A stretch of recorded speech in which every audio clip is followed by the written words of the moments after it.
stand for the arrival of Prime Minister the Most Honorable Andrew Holness.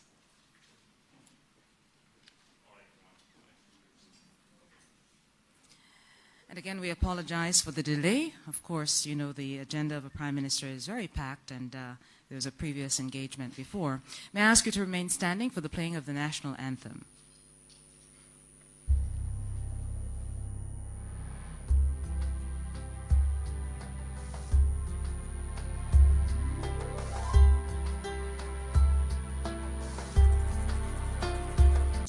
Who is here with us and also sits on the commission to come and offer prayers.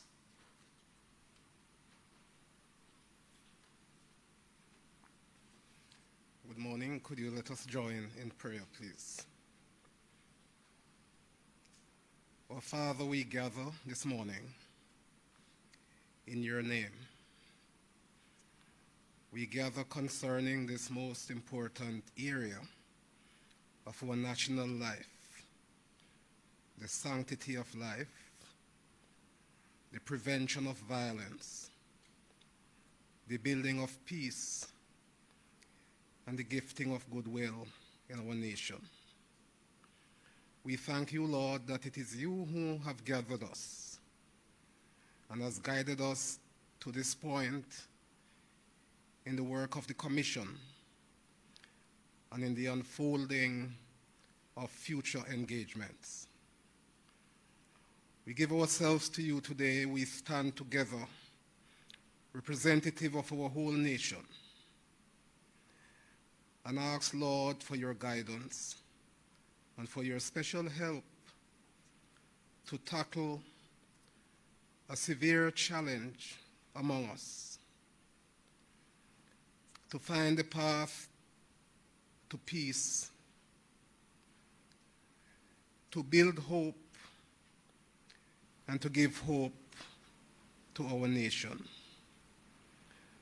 So we pray today in the word of your prophet Jeremiah 29:7. Seek the prosperity of the place where you live. Pray for it, for if it prospers, you will prosper too. We claim the spirit of the anthem and of the pledge and of the national song. We pray for grace as we engage in this time of review and reflection, and pray you grant us help in our shared concerns, and also, Lord, in our shared declaration of aspirations. Through this meeting today, help our nation to find the spaces for equality and equity, for justice and peace, for goodwill, brotherhood and sisterhood, to be family, to be community. We thank you for our commissioners. We thank you for Professor Sams Vaughan, who has been leading us ably.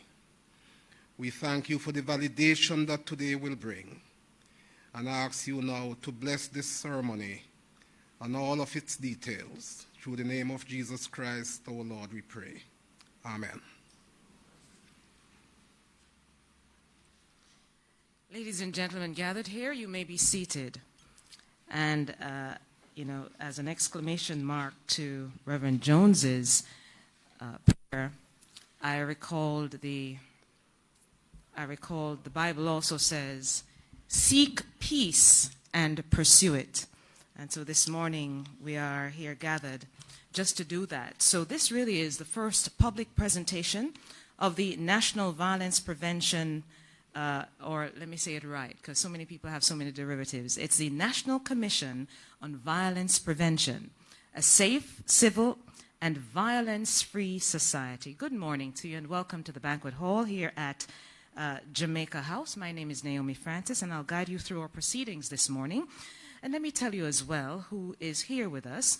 We have, of course, the Most Honorable Andrew Holness, Prime Minister, Senator Peter Bunting, the Member of Parliament, I beg your pardon, the Leader of Government Business in the Senate. Let me go right again. Senator Peter Bunting, the Leader of Opposition Business in the Senate. The Honorable The Honorable Favour Williams, the Minister of Education and Youth, a lady who has been elevated, and I want to this morning pause for special congratulations and commendations to the Honorable Audrey Sewell, the Permanent Secretary here at the Office of the Prime Minister, who will join us shortly, as well as now Professor the Honorable Maureen Sams-Vaughan, Chairman of the Commission of the National Violence Prevention Commission. Prof, we are absolutely proud of you. Congratulations. Well deserved. A round of applause, everybody. We also have in our midst Mr. Wayne Robertson, the Permanent Secretary in the Ministry of Legal and Constitutional Affairs. We have members of the diplomatic missions and international organizations that are also here with us. ACP Desmond Brooks, representing the Police Commissioner. Dr. Charlene Kaur Desai, the consultant with the Commission. Ms. Antoinette Richards, the Planning Institute of Jamaica. Mr. Fabian Vassell, the Research Manager here at the National Commission on Violence Prevention, and other members of the Commission, heads of agencies and other special guests and stakeholders, members of the media or wider viewing audience on traditional and social media, and or Zoom participants. I believe there are now over 40 Zoom participants, as well as, of course, those joining on social and traditional media. Ladies and gentlemen, I believe I covered everybody. Good morning to you. No, man, come again. Good morning to you. You're in the best month of the year. You know, it's Independence Month, and it's the month of great people, too. Marcus Garvey, I will put that, Marcus Garvey first. His birthday is coming up, but too, yeah, there are other great birthdays that come in the month of August. So this morning, ladies and gentlemen, we're pleased to give you here in our audience at the banquet hall and, of course, the wider Jamaica, an update on the work of the Commission. It's been a long and rough road because they have been looking at the issue, dissecting the issue, coming up with novel approaches and novel ways of looking at it and recommendations to present to the government. And let me tell you who the commissioners are. The head of the commission, and you'll see the photos on screen and we'll give you the captions as well, Professor the Honorable Maureen Sams-Vaughan, now OJ, she's the chairman, as well as Mrs. Patricia Duncan Sutherland, Dr. Rebecca Tortello, Dr. Deanna Ashley, Dr. Herbert Gale, Mrs. Nancy Pinchas, Professor Anthony Harriott, Reverend Dr. Richard Keane, Ms. Antoinette Richards, Ms. Kelly Magnus, Reverend Adnir Jones, Mr. Stephen McCubin, and Mrs. Maria Love. So these are the commissioners, and we also have, as part of the commission, regular members, Mr. Richard Troop of the Ministry of Education, and Ms. Shona Trowers. And very importantly, to assist in terms of the technical team working with the commission, Mr. Fabian Vassell, Research Manager, Ms. Alicia Palmer, Senior Research Officer, Ms. Erica Harris, Research Officer, and Ms. Shanice Salmon, Administrative Assistant. So there are the people who are working to ensure that this is not just another commission. It's important. The issue of violence, the Prime Minister says, should be treated as a pandemic. And really and truly, we really want to get to the heart of it to ensure that we not just talk about it, we not just put piecemeal approaches to it, but we seek peace and pursue it. And so, ladies and gentlemen, let's now start off. Mr. Fabian Vassell, the Research Manager, will give us an overview of the work of the Commission. Mr. Vassell.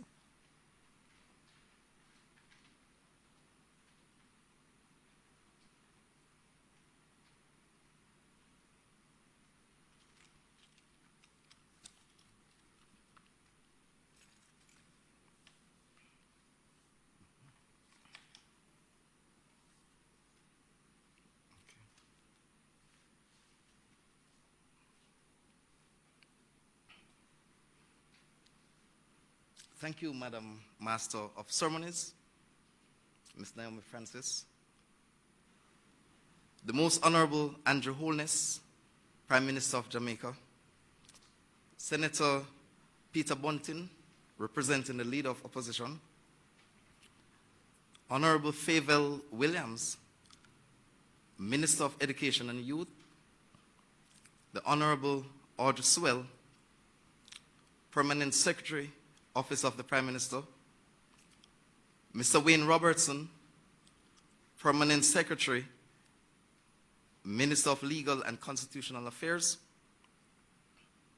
heads of the diplomatic missions and international organizations, Professor the Honorable Maureen Sams Vaughan, Chair and Commissioner of the National Commission on Violence Prevention, ACP Desmond Brooks, representing the Commissioner of Police, Dr. Charlene Kaur Desai, Consultant, Ms. Antoinette Richards, Planning Institute of Jamaica, and Commissioner of the Ncvp,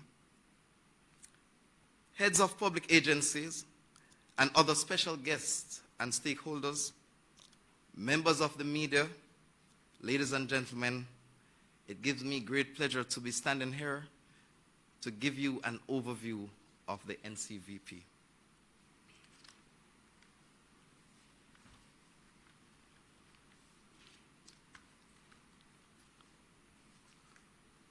Now, violence has been a grave problem for us here in Jamaica. We know how much it has affected our economy and how concerned our people are. The graph on screen shows a line graph with homicide rates from 1990 to 2020. If we take a good look at the line graph, as much as there are some ups and downs movement in the graph, we can pick up the general trend that the homicide rate is on an increase over the long term. The high level of violence in our country is really intolerable, and we must do something about it. Now, the impact of violence on our society is very negative. We know it. Violence negatively impacts mortality and morbidity rates. It negatively impacts health and education sector. It negatively impacts the social and financial systems in our country, reducing both social and human capital, impairing the development of our country. Now, there have been many interventions over the past. There have been many international treaties that Jamaica has signed to. Some of these include the United Nations Development Declaration in 2000, the Sustainable Development Goals, SDGs, developed by the United Nations. There are other international treaties. For example, in 1990, Jamaica signed the United Convention on the Right of the Child. In 2005, Jamaica signed the Convention for the Elimination of Violence Against Women. In 2015, Jamaica adopted the SDGs goals with 2030 as its target. And in 2016, there was a global partnership to end violence against children. Now, this led to Jamaica being recognized as a Pathfinder country and the only one in the Caribbean. So it meant that Jamaica is committed to use evidence-based, data-driven approaches and collaborative actions to achieve safety for all children.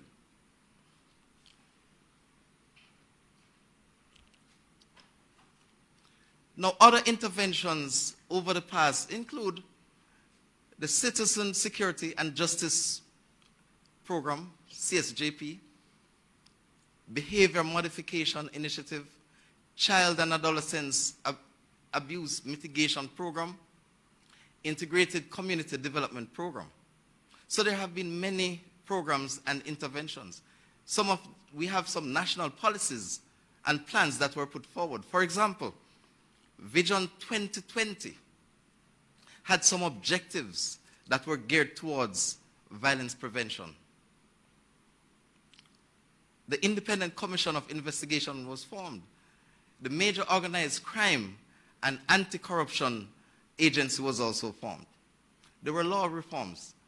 There's a national security policy, national crime prevention and community safety, among others. Now, we have seen all these interventions. The real problem is that we do appreciate the efforts made by persons making these interventions, but we still have a problem with high crime rate in our country. And that is what we're trying to tackle. There was a national consensus on crime, where the private sector, civil society, the government, the opposition came together to make plans to fight crime and violence. Now, recognizing these problems and recognizing that violence prevention is critical in the reduction of crime and violence in our country, it was the Prime Minister of Jamaica that established the National Commission on Violence Prevention, the Ncvp. And it was established to study the problem of violence in Jamaica, the existing strategies being used to reduce violence, to make realistic and attainable recommendations, to specifically target attitudinal and behavioral changes in society. So the purpose of the Ncvp, therefore,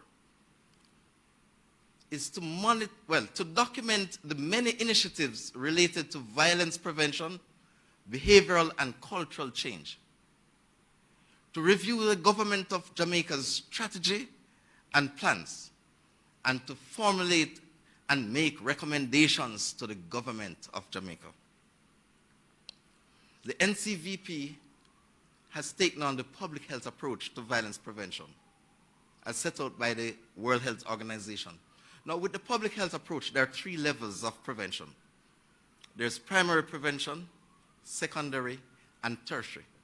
At the primary prevention level, what we look at is how can we prevent the violence from happening. We don't want it to happen, so we try to prevent it before it happens. At the secondary level, after a violent act has happened, what we try to do is to intervene as quickly as possible to minimize the short-term effects.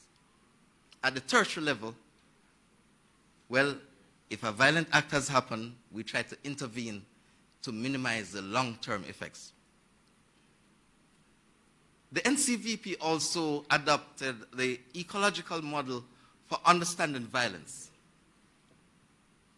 Now, the ecological model starts with individual characteristics. Now, if we can understand the individual characteristics, then we start to think about relationship characteristics. Then we start to think about community level characteristics.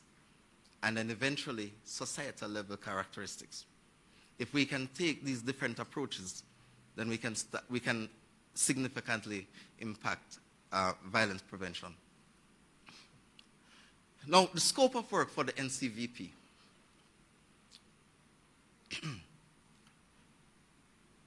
Is to conduct continuing comprehensive review of existing governmental and non-governmental violence prevention programs and violence prevention plans and studies, as well as the government of Jamaica's strategies and plans.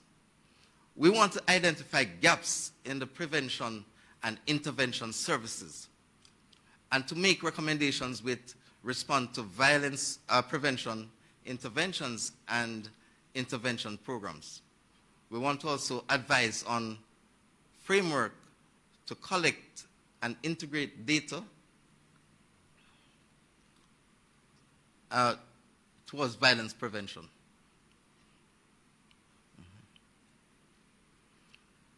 The scope of the work continues with establishing a method to transition violence prevention service providers towards evidence-based national best practices focusing on outreach and prevention, and to consult with the relevant officers within the ministries, departments, and agencies, and NGOs, civil society groups, and request relevant presentations on pertinent subjects from time to time. Now, the strategic map for the NCVP will show the NCVP terms of reference and the strategic objectives, but these objectives are aligned with Vision 2030 objectives. Now, there are some general objectives set out by the World Health Organization recommended for violence prevention. And some of these objectives are outlined here. We'll just move right to the specific objectives for the NCVP. Thank you. There are 9 outcome-focused objectives for the NCVP. The first objective is to determine if legislative and policy support for violence prevention is adequate. The second objective is to make violence prevention programs evidence-based. The third objective deals with adequate social protection and development systems, while the fourth objective looks at making public education on violence prevention available to all. The fifth objective looks at developing strategies to make comprehensive and current data available to facilitate evidence-based decisions, while the sixth objective looks at designing strategies to improve cooperation, coordination, and collaboration among violence prevention stakeholders. The seventh objective looks at determining cost and cost-benefit of violence prevention and violence prevention interventions. The eighth objective looks at determining cultural norms and values that promote a peaceful society. The ninth and final objective looks at making a comprehensive 10-year action plan for violence prevention. So the NCVP, along with its technical team, are working assiduously to carry out this mission, to complete these objectives, and to develop that comprehensive 10-year plan with all the recommendations. Ladies and gentlemen, this is just a brief overview of the NCVP. Thank you for listening.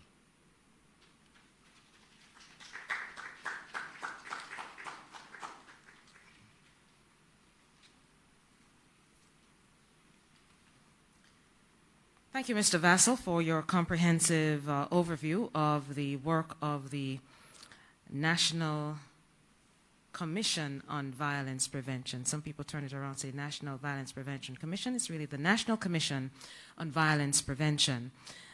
You know, I had a very interesting discussion recently with one of our academics who was very firm in saying that you have to measure what matters. And there's also a book called Measuring What Matters. And so the National Commission on Violence Prevention is very determined, keen, and I believe that they're putting together strategies to ensure that we're measuring the actual issue. And the Prime Minister is very, very keen on saying the problem is not crime, it's a violence issue. And we've started, certainly, with the issue of corporal punishment in schools. But there's a lady here that, of course, a distinguished and honorable now Jamaican, who has been studying the issue of violence, especially regarding children as well, for so many years, and she's ably leading this commission. And ladies and gentlemen, may I ask you to welcome Professor the Honorable Maureen Sams Vaughan, the chairman of the commission. Prof?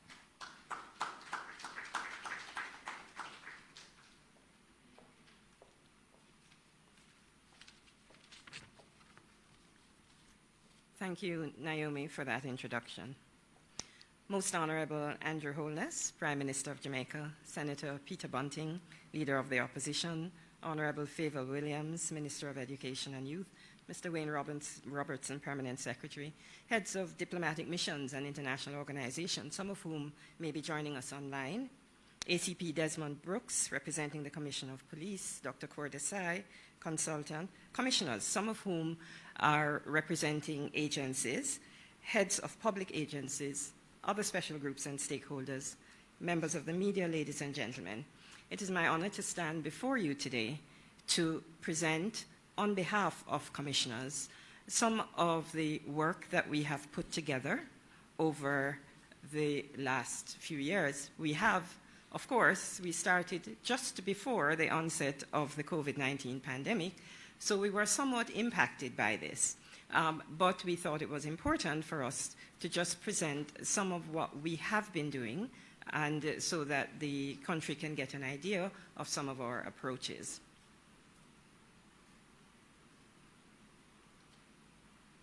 So first, I'm going to ask you to just allow me a little time to contextualize violence, because it's important that we set it in context.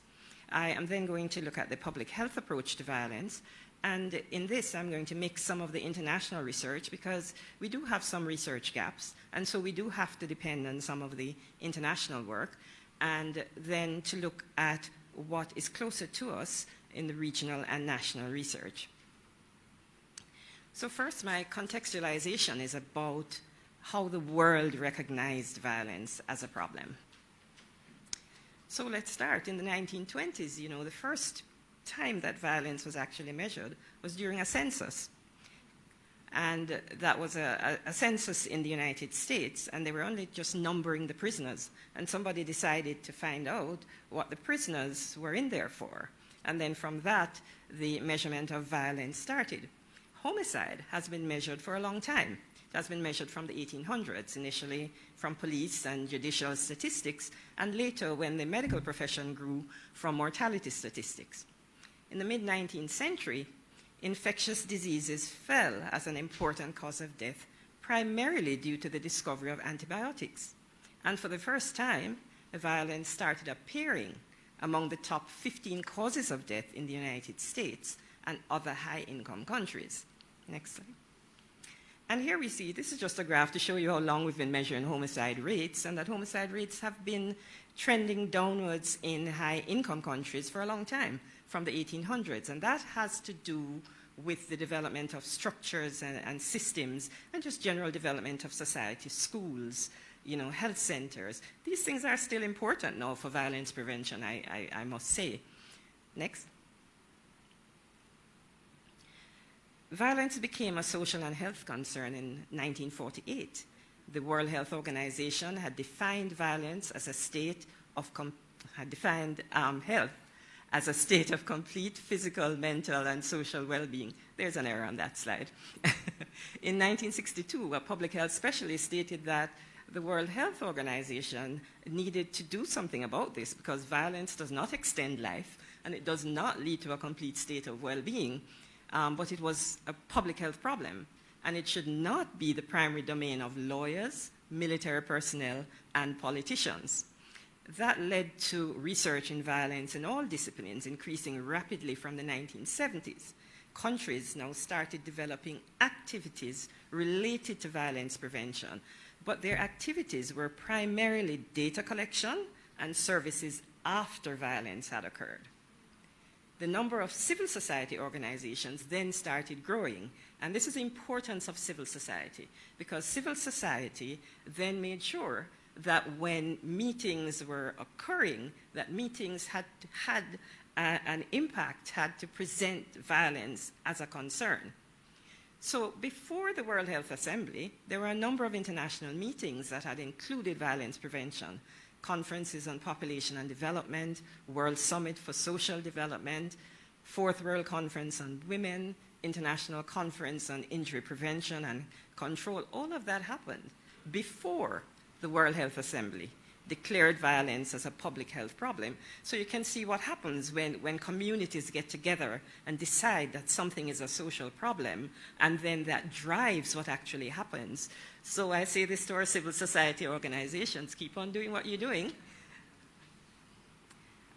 So the World Health Organization focused on the public health approach, and that is a preventive focus rather than a reactive focus. And it takes a look now at behavioral, social, and environmental factors and complements the reactive approaches to violence. Now, those are necessary. We need our police, we need all those, but the public health approach starts a little earlier. It's a scientific evidence-based approach, and it's a multi-sector approach. It was shown to be effective in treating disease, but it also provided services right in people's communities, and it worked with communities to solve public health problems. So the outcome of that declaration from the World Health Organization was that we all had a single definition. So I highlighted some things there. Intentional. So violence has to be intentional. You have to want to hurt someone. Force or power. Now, this was critical because sometimes in situations there's no force used, but power is used. And so it was that part of the definition was critical. The other bit that was critical was threatened or actual. You didn't actually have to hurt somebody, but if you threatened them, it was still violence. And then the other important part was resulting in or having a high likelihood.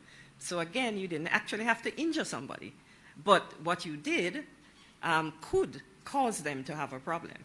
And the next part of the definition was that it wasn't just injury and death.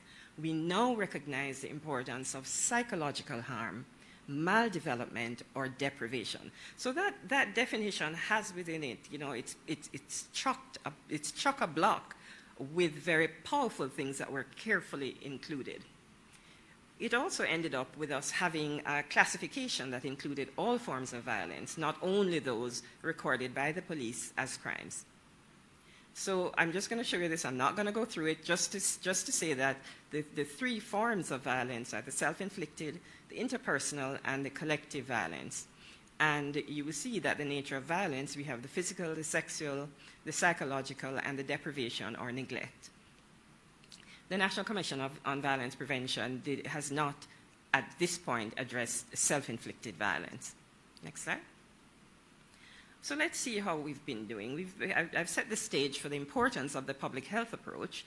So let's see how we've been doing with that. So the public health approach starts off like this. Surveillance, what's the problem? You've got to define the problem through data collection. Second approach is you've got to identify the risk and protective factors, what's causing it. Once you've found out what's causing it, then you have to develop the interventions based on that evidence, and you have to find out what works and for whom.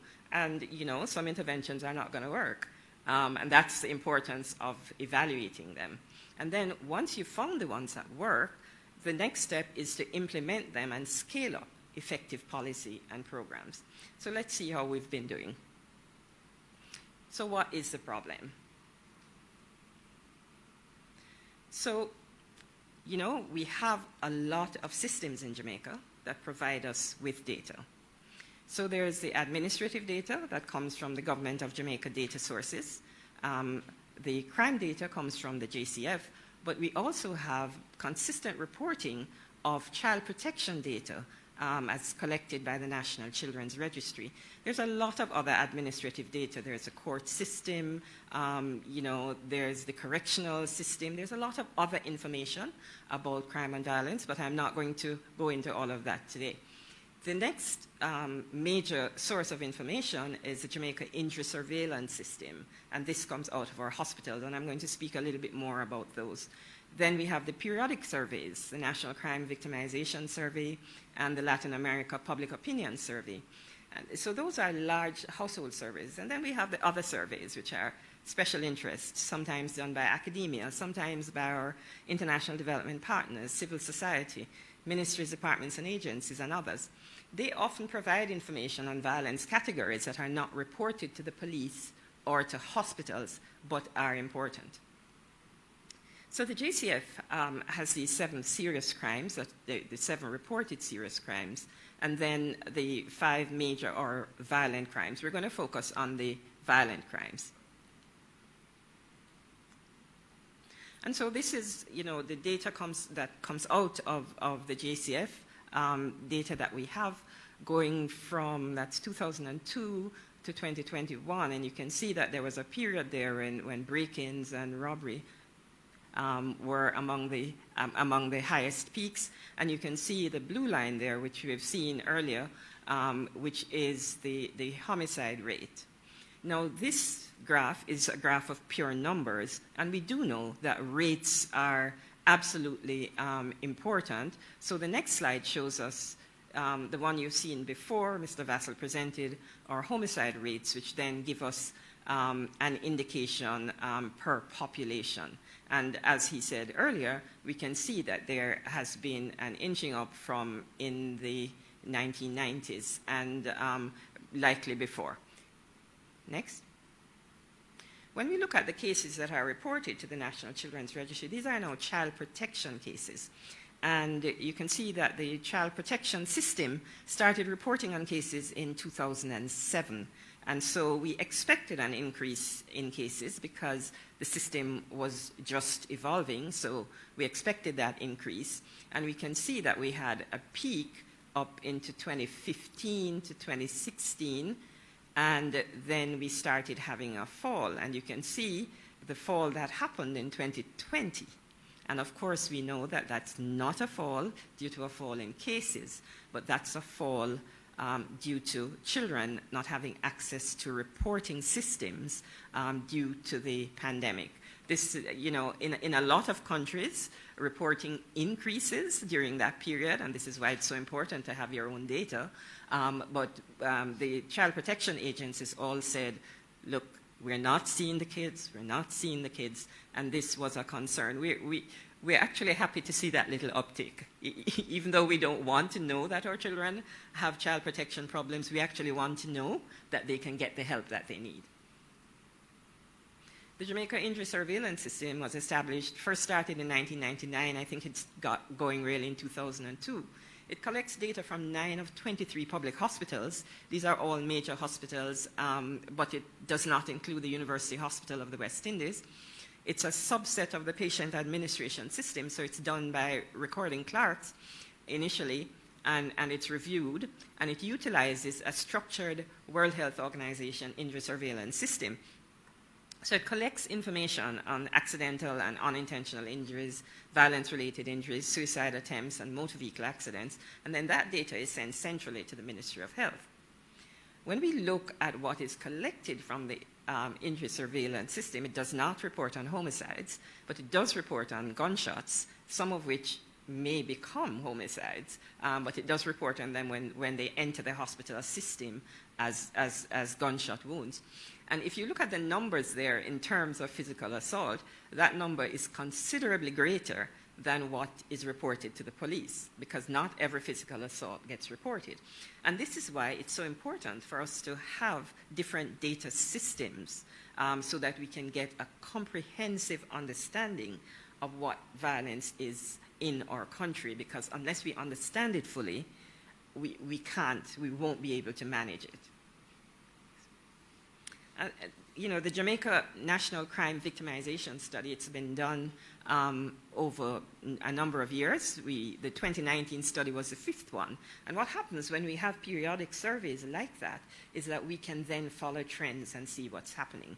It produces reliable estimates of victimization at the national, urban, rural areas and at parish level.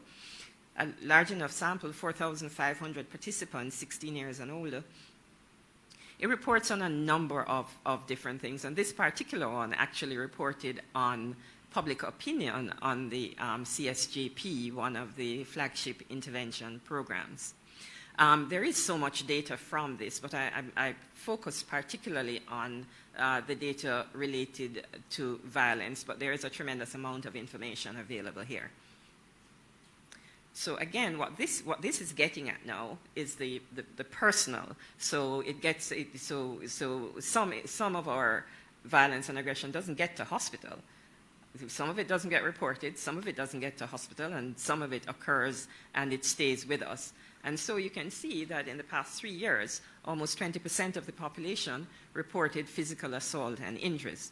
What's interesting is that this is one of the first victimization studies that's actually capturing extortion, which is one of the areas that has been, that we haven't been able to quantify as well. And I think that one of our commissioners, Professor Harriott, has been saying that this is one of the areas that needs attention in terms of our understanding it well enough.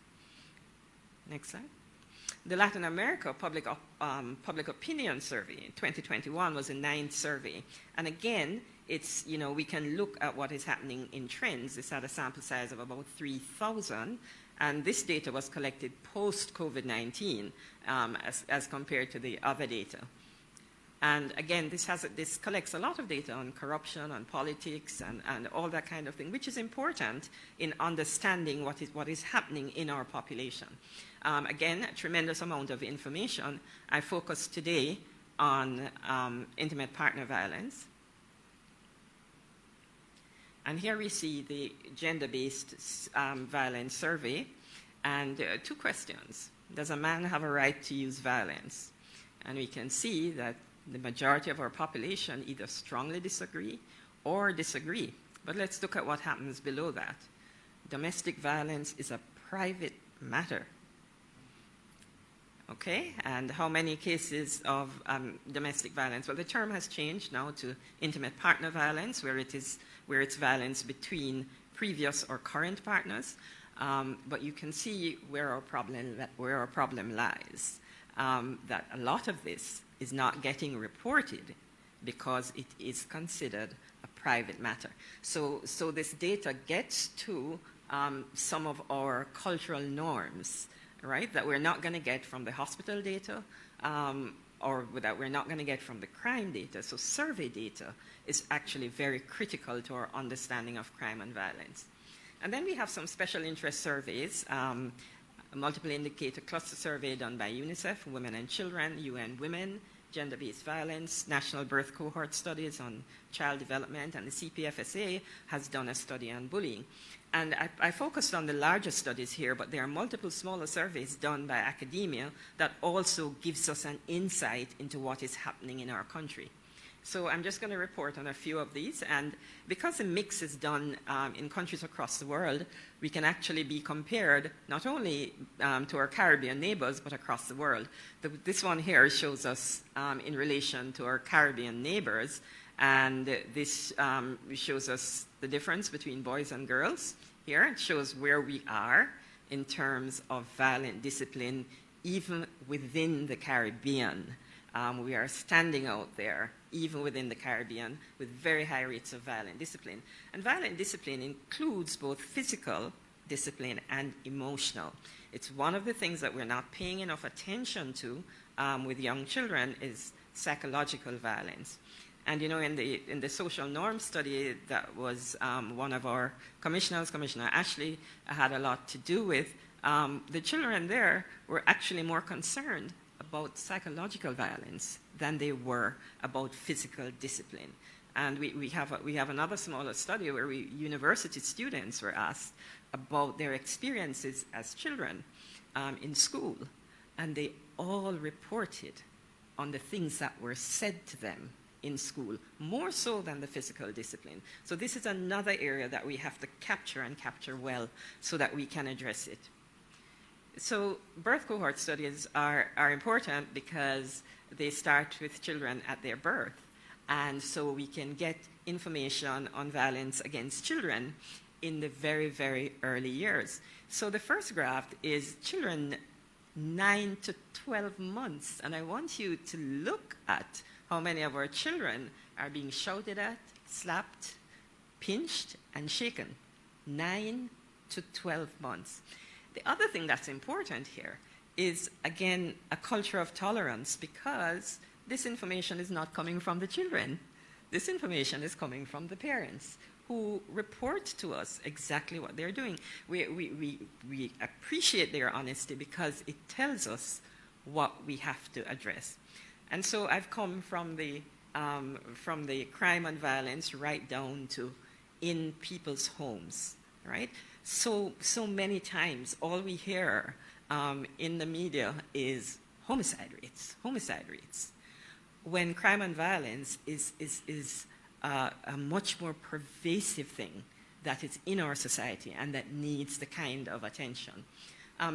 You don't need to go back to that slide, but just to show that boys already, by 9 months, we are already seeing that boys are treated different from girls.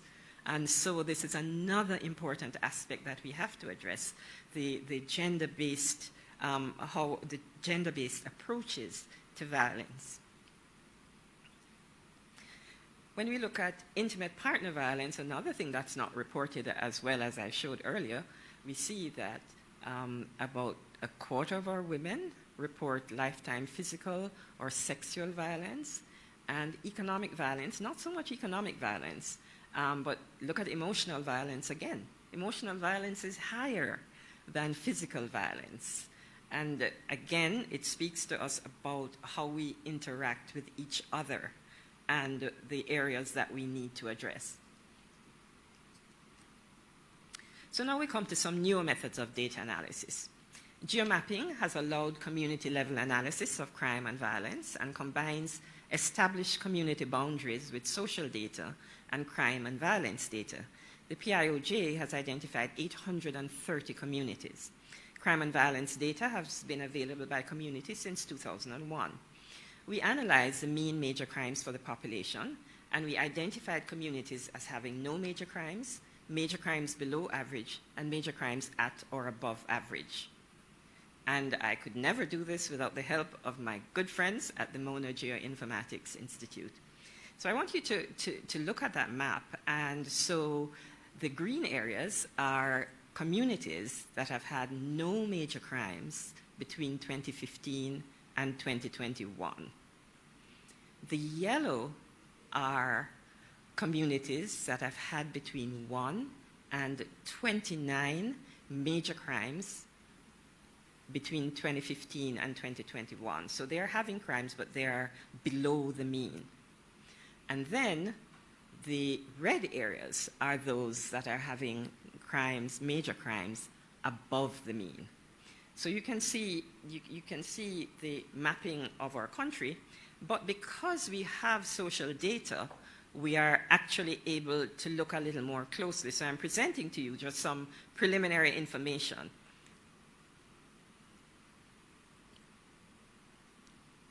Next slide, please. So of those communities, you can see that 410, or almost 50% of communities in the country, have had no major crimes.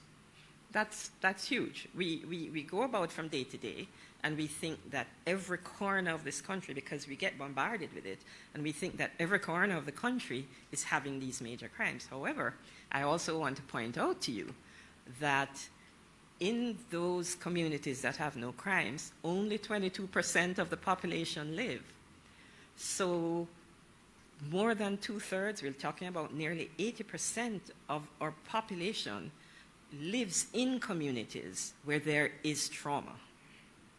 All right, that's important. 80% of our population is living in a community where there is trauma. And when you look at those communities, who are those communities? Who is living in them? So the majority of the communities that have 0 crimes are our deep rural communities. We have a lot to learn from them.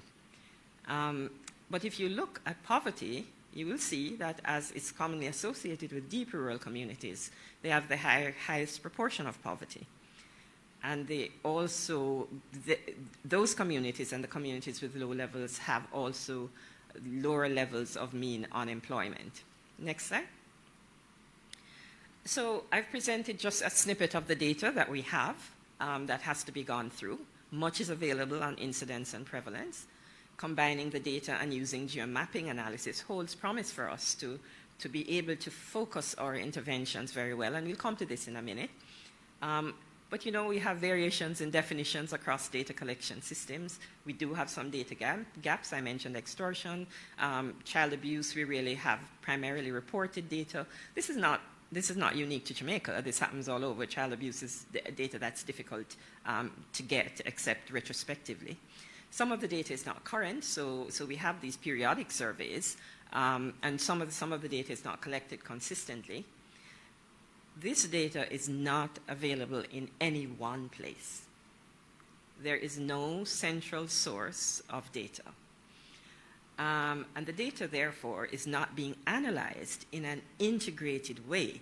The other thing is that because there's no central source of data, and because this analysis is not being done in the way it should be, the data is not easily available to policymakers, to program implementers, and even to community members, you know, who might want to know whether, how's my community doing? And the other thing is that public reporting focuses us tremendously on homicide statistics, and there's less focus on other exposures to violence, which are important. And, you know, when we get to the point of homicide, we have failed. We have failed all along the way, right? And so it's so important for us to look back. And that's what prevention is all about, looking back and trying to stem the tide. So let's look at how we're doing in terms of the second, identifying risk and protective factors. Next slide. Unlike incidence and prevalence data, there are fewer local and regional studies that are focused on identifying risk factors for violence. Even fewer identify protective factors. The few studies that exist, however, are consistent with that in the international literature. Risk and protective factor research tends to focus on children and youth, primarily, as research has shown clearly, that though perpetrators of crimes, perpetrators and indeed victims, are primarily in the 16 to 34 age group, the risk factors were imprinted a whole lot earlier than that, and that's the importance of prevention science.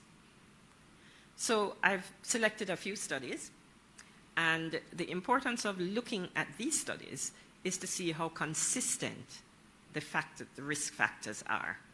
So years ago, Mr. Farrington started a study where he took some 8-year-old boys and he followed 400 of them, and he followed them for 50 years. And looked at criminality, and the study was eventually published in 2006. So this was a single study with a very small sample size, which was consistent with the time period. And he identified these 6 factors that he said were associated with criminality: disrupted family, a family member that had a conviction, a child who was very impulsive, a child who was not doing well at school, and there were some socioeconomic factors such as poor housing and family size. And all of these were identified in children of 8 years. Back up for me, please, thank you. By 2008 now, we had a meta-analysis now because there were so many more studies like this. And the meta-analysis confirmed a lot of what had been done in that single study, that there was exposure to violence, family structure was important, family function was important, but it was a different type of family functioning. It was parenting, and the extremes of parenting, the lack of supervision and the authoritarianism. The extremes of parenting were what was causing a problem. And then child behavior, hyperactivity, aggression, conduct disorders, depression were also important. Fast forward now to the 2000s, we're all talking about ACEs, but that information was there a long time ago. The ACEs have been publicized very well, and it's easier to publicize them now because of social media. Poor Mr. Farrington, I mean, you got to go and find his journal in a hard copy to go and read it, right? Now we know about ACEs all over social media. But pretty much the same. A lot of exposure to violence, parental separation and discord, and what was coming up, the convicted family member still stayed. What was coming up now was mental illness. It was still family function, but it was related to mental illness and substance abuse. We have 2 studies that were done in the Caribbean. See, those 3 earlier studies were all about adults and looking back to childhood. We have 2 studies in the Caribbean, one in the Caribbean, one in Jamaica. And the Caribbean study included Jamaicans. And it was the Caribbean Adolescent Survey that was done in 2000. And again, exposure to violence was important. Parental separation was not a consideration, probably because of our social structures in the Caribbean. But mental health, substance use, and a family member who had committed suicide. And because these were adolescents, it wasn't hyperactivity and aggression, it was rage. It was described as rage, just anger, and truancy. And a lot of kids are truant because school doesn't meet their needs. That's often why they're truant. And then we looked at 12-year-olds in Jamaica. So the first 3 studies were looking at adults and looking back when they were children. We were now looking at kids who were aggressive.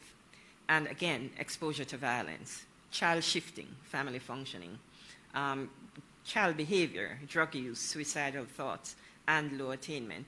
So if you look across those, you'll see the impact of exposure to violence on long-term violence in society. You will also see the impact of the functioning of families in the different ways that families function, in mental health, parenting. And then, if you look at child behavior, you'll see that children tell us when things are not going wrong, and we need to respond to what they're telling us. We don't need to hit them or hurt them. We need to find them the support that they need. So we have clues from child behavior. So based on all of this and the information that we have, I present now how violence plays out in children's daily lives. So let's follow a child. Before children leave home in the morning, they observe adult behavior in the home. 2 out of 3 see and hear verbal abuse. 1 out of 3 see adults throwing objects and hitting each other. And I need to say these are 12-year-old children in urban Jamaica. 1 out of 5 see adults kick, beat each other, threaten, or use a gun or knife. And so here comes the prevention arm, dispute resolution, addressing gender-based violence, intimate partner violence, and family violence. But before our kids leave home, they also have personal experiences of violence. 8 out of 10 get verbal aggression. 8 out of 10 get hit. So the prevention aspect here is parenting support, including mental health, and legislation to ban corporal punishment.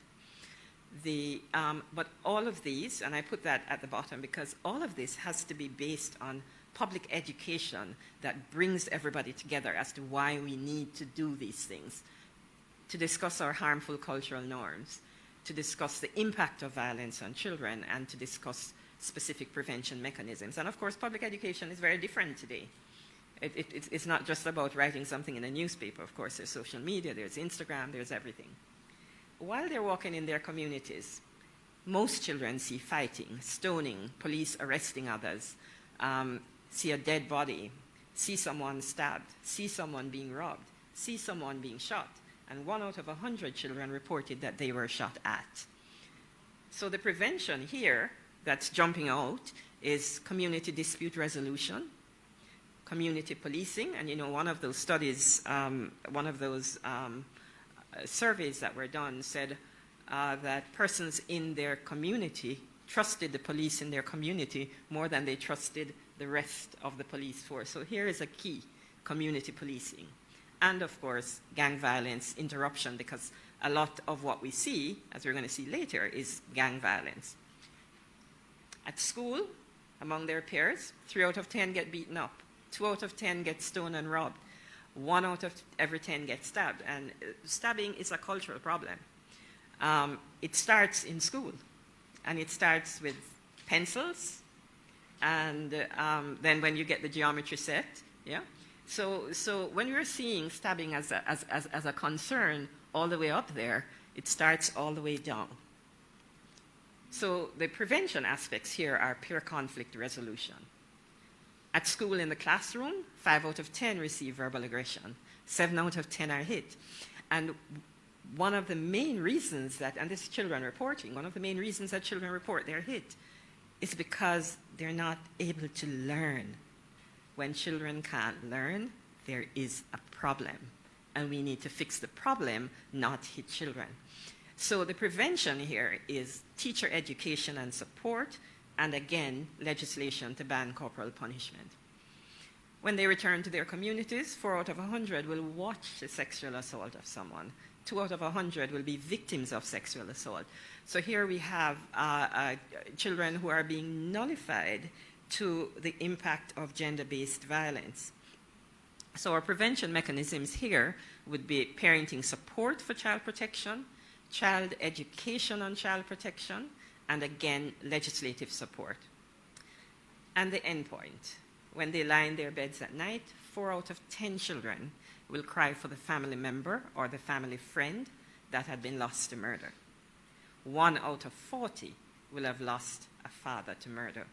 And here now is where we are trying to catch the eight ball now, because the intervention that we're doing here now is no longer primary. We're into secondary and tertiary intervention, which is much more expensive, requires much more intervention, and it's not, I have counseling there, but really and counseling is what the majority of our children get, but what has been really shown to work for trauma is cognitive behavior therapy. Do we have a lot of cognitive behavior therapists here? No, we don't. So we can't afford to be going to that end. We've got to work way below here. While I do think we need to ensure that we put in place the systems to advance more of that kind of support. Next. And so what happens to our children after that? So on the left, we have the slide of a healthy brain, and on the right, we have the slide of an abused brain. And I want you to notice the gaps that are there. And those gaps are in 2 main areas. They're in the areas of emotion, and they're in the areas of cognition. We have other research that shows that the impact of violence on children is their limited ability to learn, and they're going into behavior problems. And this is why. Next. But that was huge stuff. That was severe abuse. What we have learned in the last year or so is that even milder violence is now impacting brain structure. You see, years back, we didn't have pictures like this. We didn't have the capacity to see what was actually happening to children. And what is happening here? This is a study on spanking, which I'm just using as one of the forms of milder violence.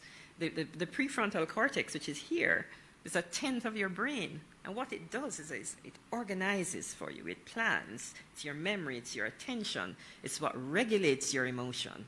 And that is what is being reduced by 15 to 20% for adults who have been exposed to corporal punishment. Next slide. So what it does also, the emotional regulation is impacted, and social information processing is impacted. So what happens is that a child who has these brain changes interprets everything around them as being fearful and responds to that fear. And so all their brain power is dedicated to processing fear. And so they sit in class, but they can't think and they can't learn. And so here we have the pyramid that starts off with our social conditions, moves through to the ACEs, disrupts the neurodevelopment that I just showed you, leads to social, emotional, and cognitive impairment, and then we get up the pyramid to social problems, and then we get on to an early death. So what can we do about this? Now that we know all these risk factors, do we have anything to suggest that there are protective factors? Yes, we do. So the 2 key protective factors are high-quality early childhood development. You know I couldn't be up here and not mention early childhood. And parenting support. Next slide. And so, a lot of us quote this Perry preschool study. And we talk about how great early childhood development is for advancing children's education. But we forget, until we look at this slide, that the greatest impact of high-quality early childhood development is crime reduction. See all that blue bar there? That's crime reduction. The education bit is that yellow bit. But the education also leads to higher learning, which is that green bit. Next slide. And so the kids in the peri-preschool study at 40 years, much fewer of them had been arrested, much fewer of them had been arrested for violent crime, and much fewer of them had had drug crimes. Next. But we don't actually have to go as far as the US because we have our own studies here. So the Caribbean Institute for Health Research enrolled children at age 9 to 24 months many, many years ago in a stimulation and nutritional supplementation program. At the time, it was all about kids' nutrition, but they followed the kids later on, and they found the same things that the peri-preschool study found. They found the kids had better development. They found the kids' IQs were better. They were more likely to be in good jobs, and they followed them for a long time. And at 22 years, more of these kids were in tertiary education. They had better mental health, and they were also less likely to be involved in violent behavior. So we don't have to go that far. We have our own work. It's a small study, it's a small sample size, but it is ours, and it is a very high-quality study.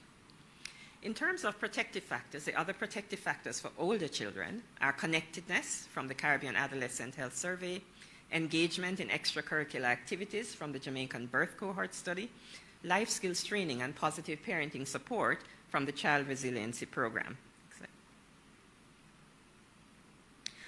I also want to mention, and here I'm taking some of Professor Harriot's slides from a publication that he did, just to show that we, while we are working at these early prevention mechanisms, we also have to do something about this.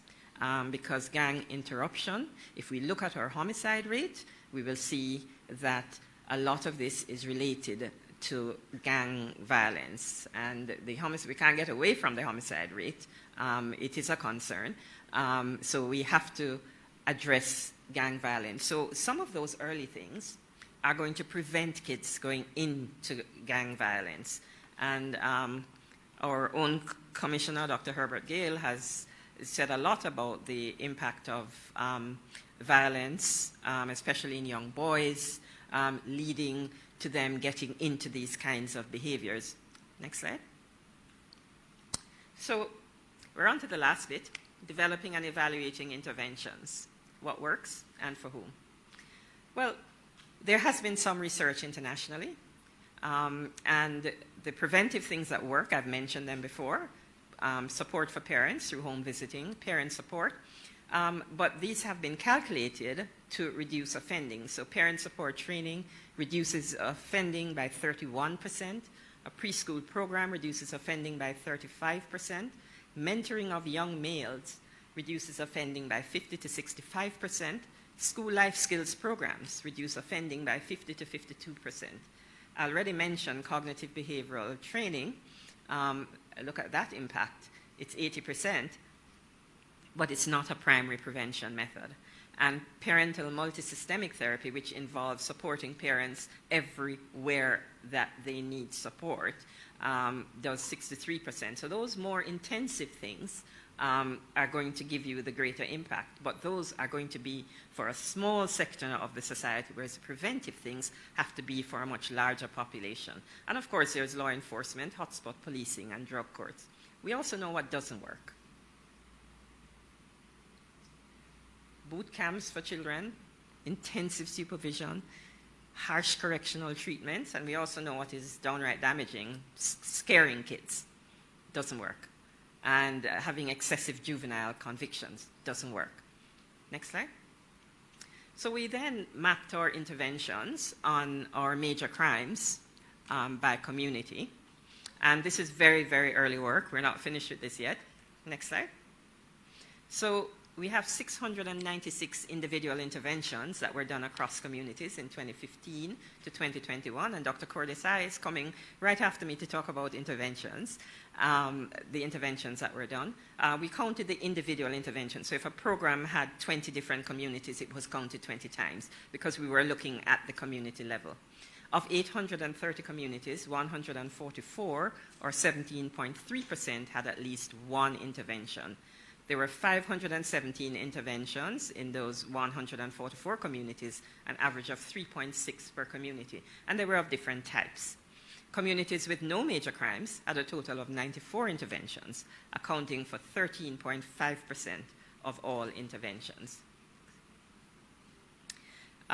This is just an aside that we have some information on the public perception of the effectiveness of intervention programs, and this was because a special module was done in the National Crime Victimization Survey, and you can see that the public perception of intervention, which is important, is the greatest effectiveness was considered to be the Child Diversion Program, Integrated Community Development Program, and the CSJP. But the others are still, they're still pretty high in terms of public perception of effectiveness. Next slide. So our work continues. Prime Minister, it's a lot of work. Our work continues. We have a number of reports that are in progress. And next slide. Our next steps, we have so much that the commissioners decided that we will need to have a symposium to present the evidence, and we will receive consultations at that point.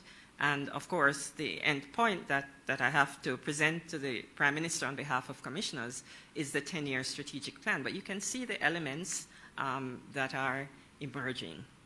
Next slide. So I want to thank all our local and international development partners. They have funded studies, they have funded program interventions, they've provided technical support. So a lot of these studies that I'm reporting on, they would have funded in some way. I particularly want to mention the IDB and the FCDO, which has worked very closely with the Ncvp since its inception. I want to also thank Mona Geoinformatics, because without them, I could not have done the kind of analysis by community.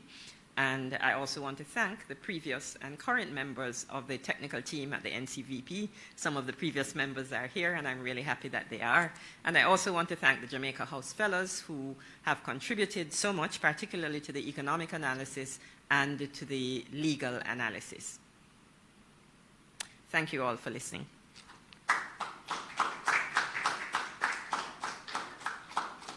Wow, Prof, that's a lot of work. And for those in our viewing public and all of Jamaica who continue to say, boy, why we can't find the solution quick? It's been generations. And, you know, Prof, you said that children actually are exposed to violence early, even before they leave home. A lot of times, even before they wake up, when you live in a household and you're waking up late and they're waking you up, pop, pop, pop, pop, wake up!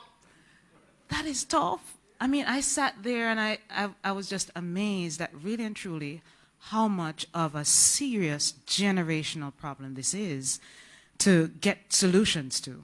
So I would say to the Commission, take time, hurry up. Yes, Jamaicans are really, really impatient to get to some solutions. But I would also say to Jamaica, this is a massive issue that we must address. It's not just the end result of it, which is the crime we see, but this issue of violence is so very, very critical, pervasive, and we have to solve that to solve the other matters. Ladies and gentlemen, I know it's been a lot, but we have more because it's a very important commission that we have. And thank you so much for those who are here with us and for those who continue to join us online.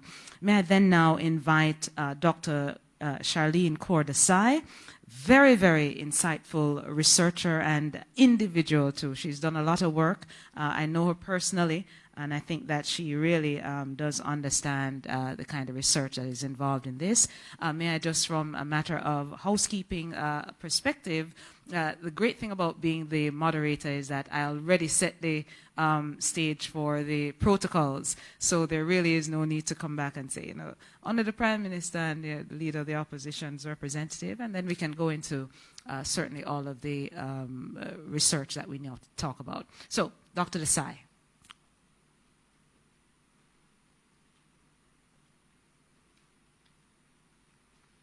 Thank you so much, Madam Chair.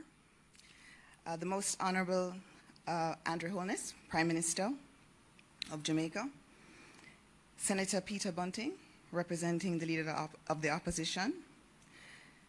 All protocols observed, as Madam Chair has said.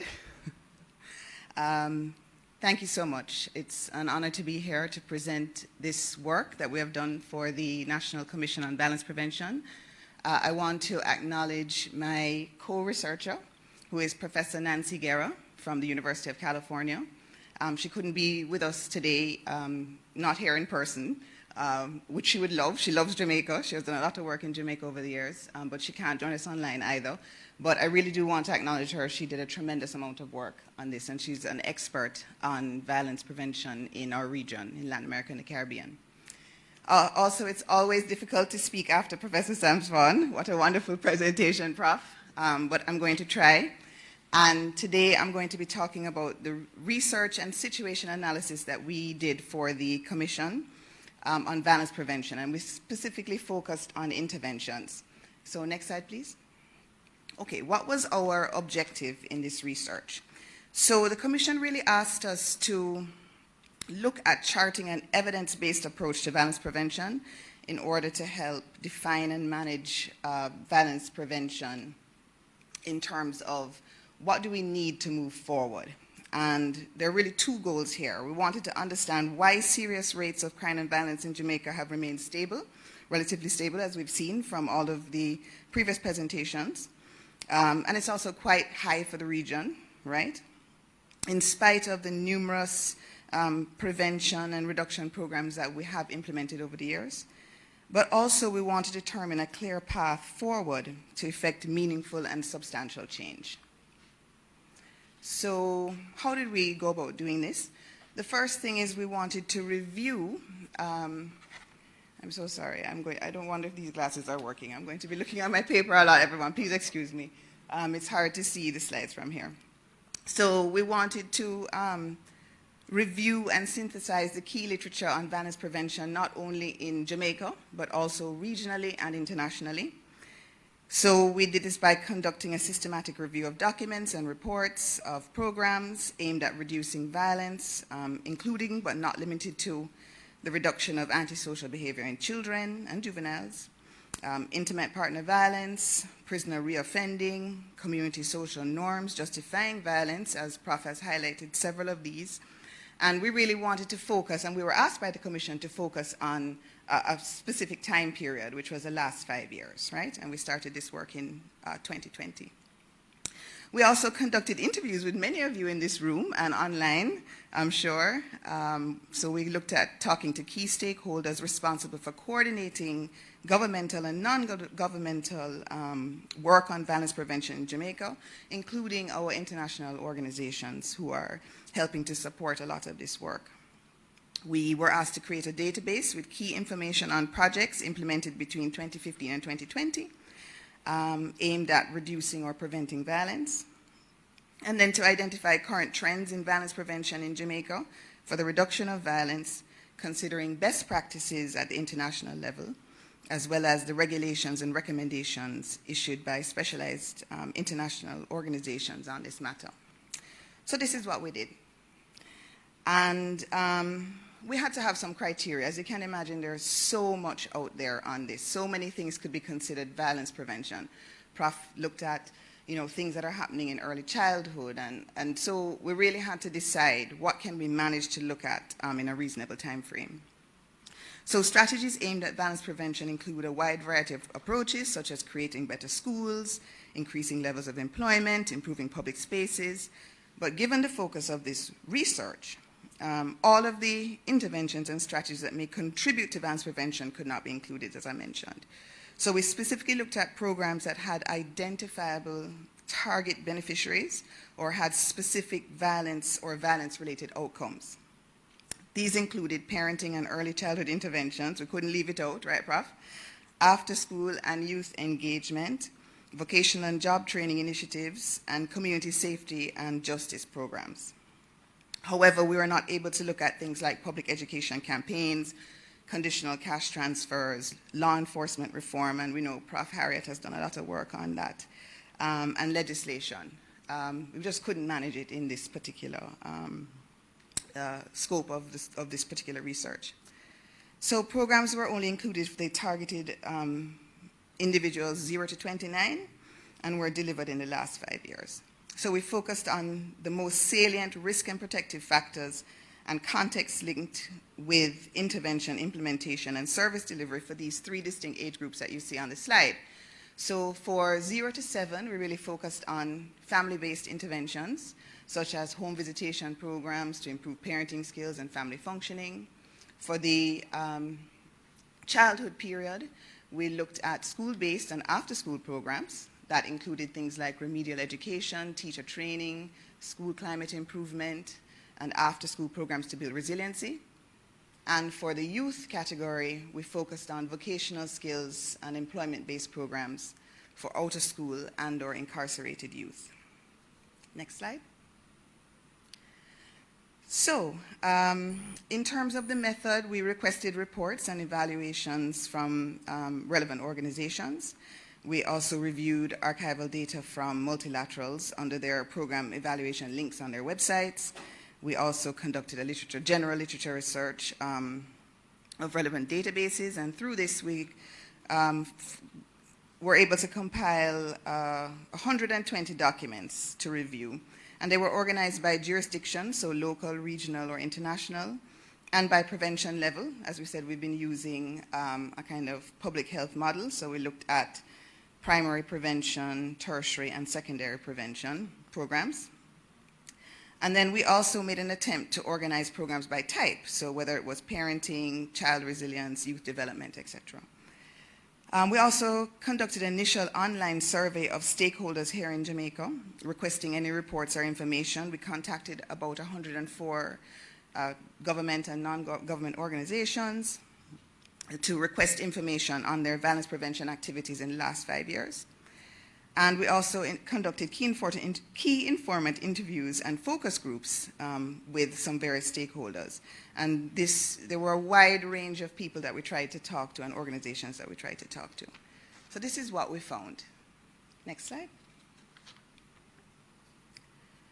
Okay, 4 key themes emerged from the looking at the local, regional, and international research. And these 4 themes were linked to why serious violence has not declined significantly in Jamaica. And we used it to guide our review of current and recent programs and to make suggested next steps. The first theme was that violence is a multiply determined behavior caused by a confluence of individual and contextual risk factors that unfolds over time and vary across individuals. I don't need to go into this too much. Prof did an excellent job of setting the stage. But essentially, it means that prevention and intervention must approach solutions from a holistic perspective that considers how individual risk unfolds over time and across contexts. This requires an understanding of, first of all, how these individual, contextual, and societal risk and protective factors are interconnected, which is why the data and the research is so important, and the mapping and looking at individuals and what risks they're exposed to. But also that the variation in patterns of risk across individuals, so even individuals from similar backgrounds, from similar communities, are not going to always have all of the same risks. Right? And so some of the interventions may work well with some people but not others, because maybe we need to be taking a closer look at what are some of those issues for that individual. Also, how risk unfolds over time. So, sorry, not yet. Right, thanks.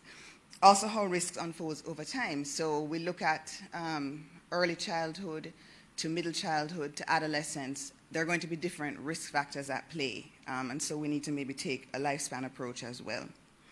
And then also, all of this has implications for necessary versus sufficient programmatic responses.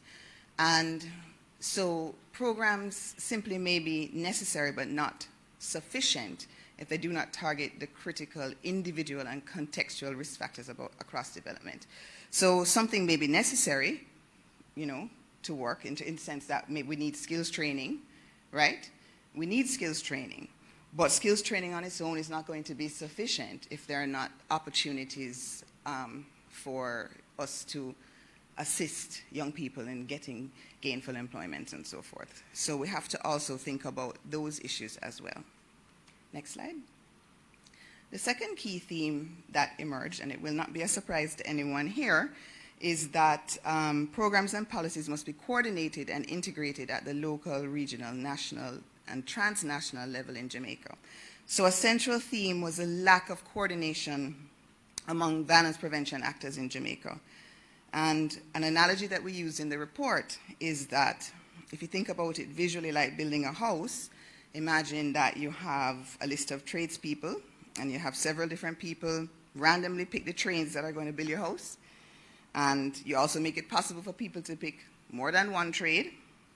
What might happen? You might, and you don't hire a general contractor, right?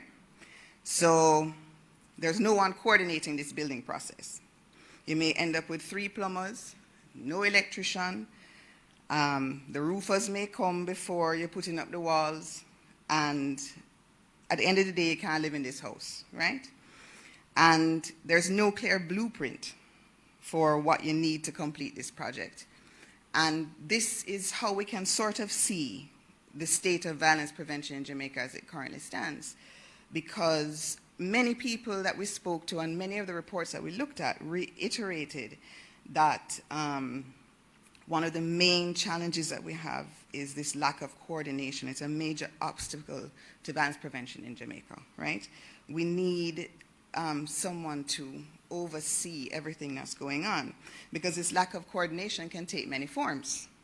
So we have, and many people complained about all of us working in silos, for example, not sharing information on successes and failures, and not pooling, most importantly, I think, not pooling and sharing scarce resources.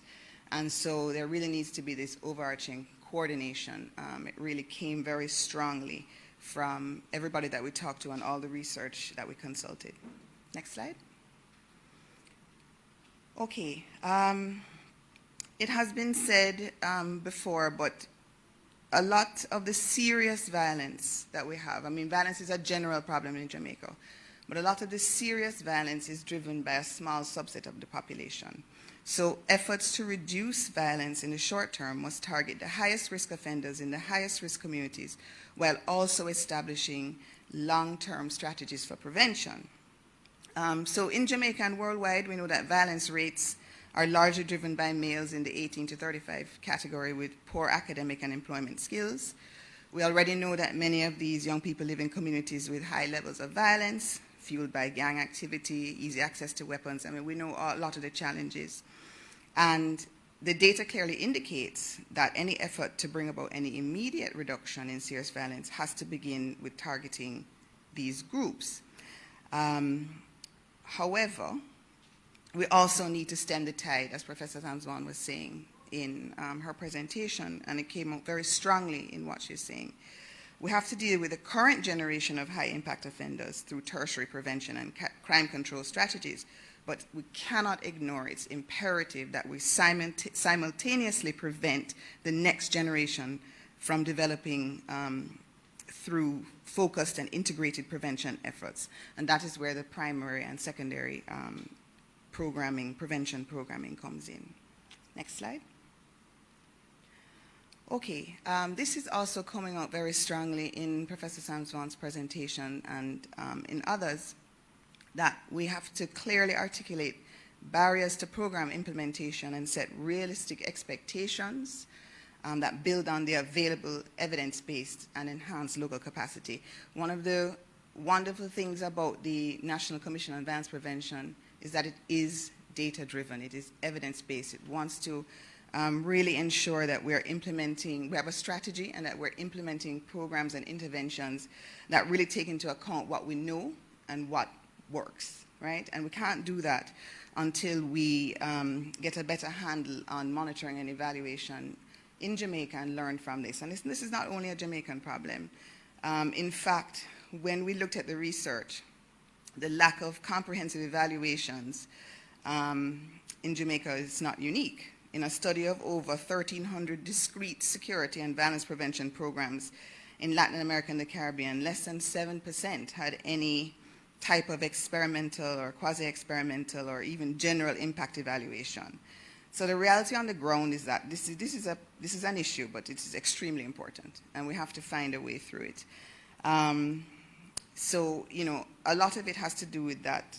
It's very difficult for many of our organizations, whether it be technical expertise or resources, it's very difficult to really do the type of impact evaluations that are going to show us some of the things that we would like to see or be sure of.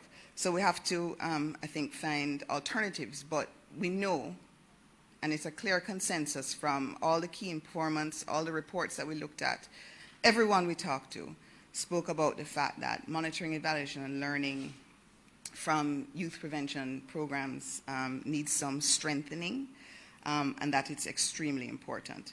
So one of the strategies that we used in this particular research is to establish a set of guidelines for program targets and strategies based on the regional and international evidence gathered through other experimental studies on risk factors for violence.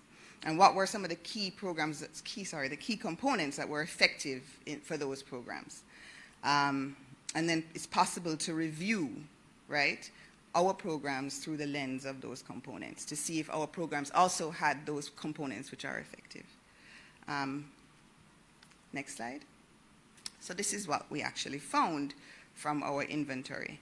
So what I was just presenting had to do with themes emerging from our focus groups, from the literature, and just also from talking with other stakeholders.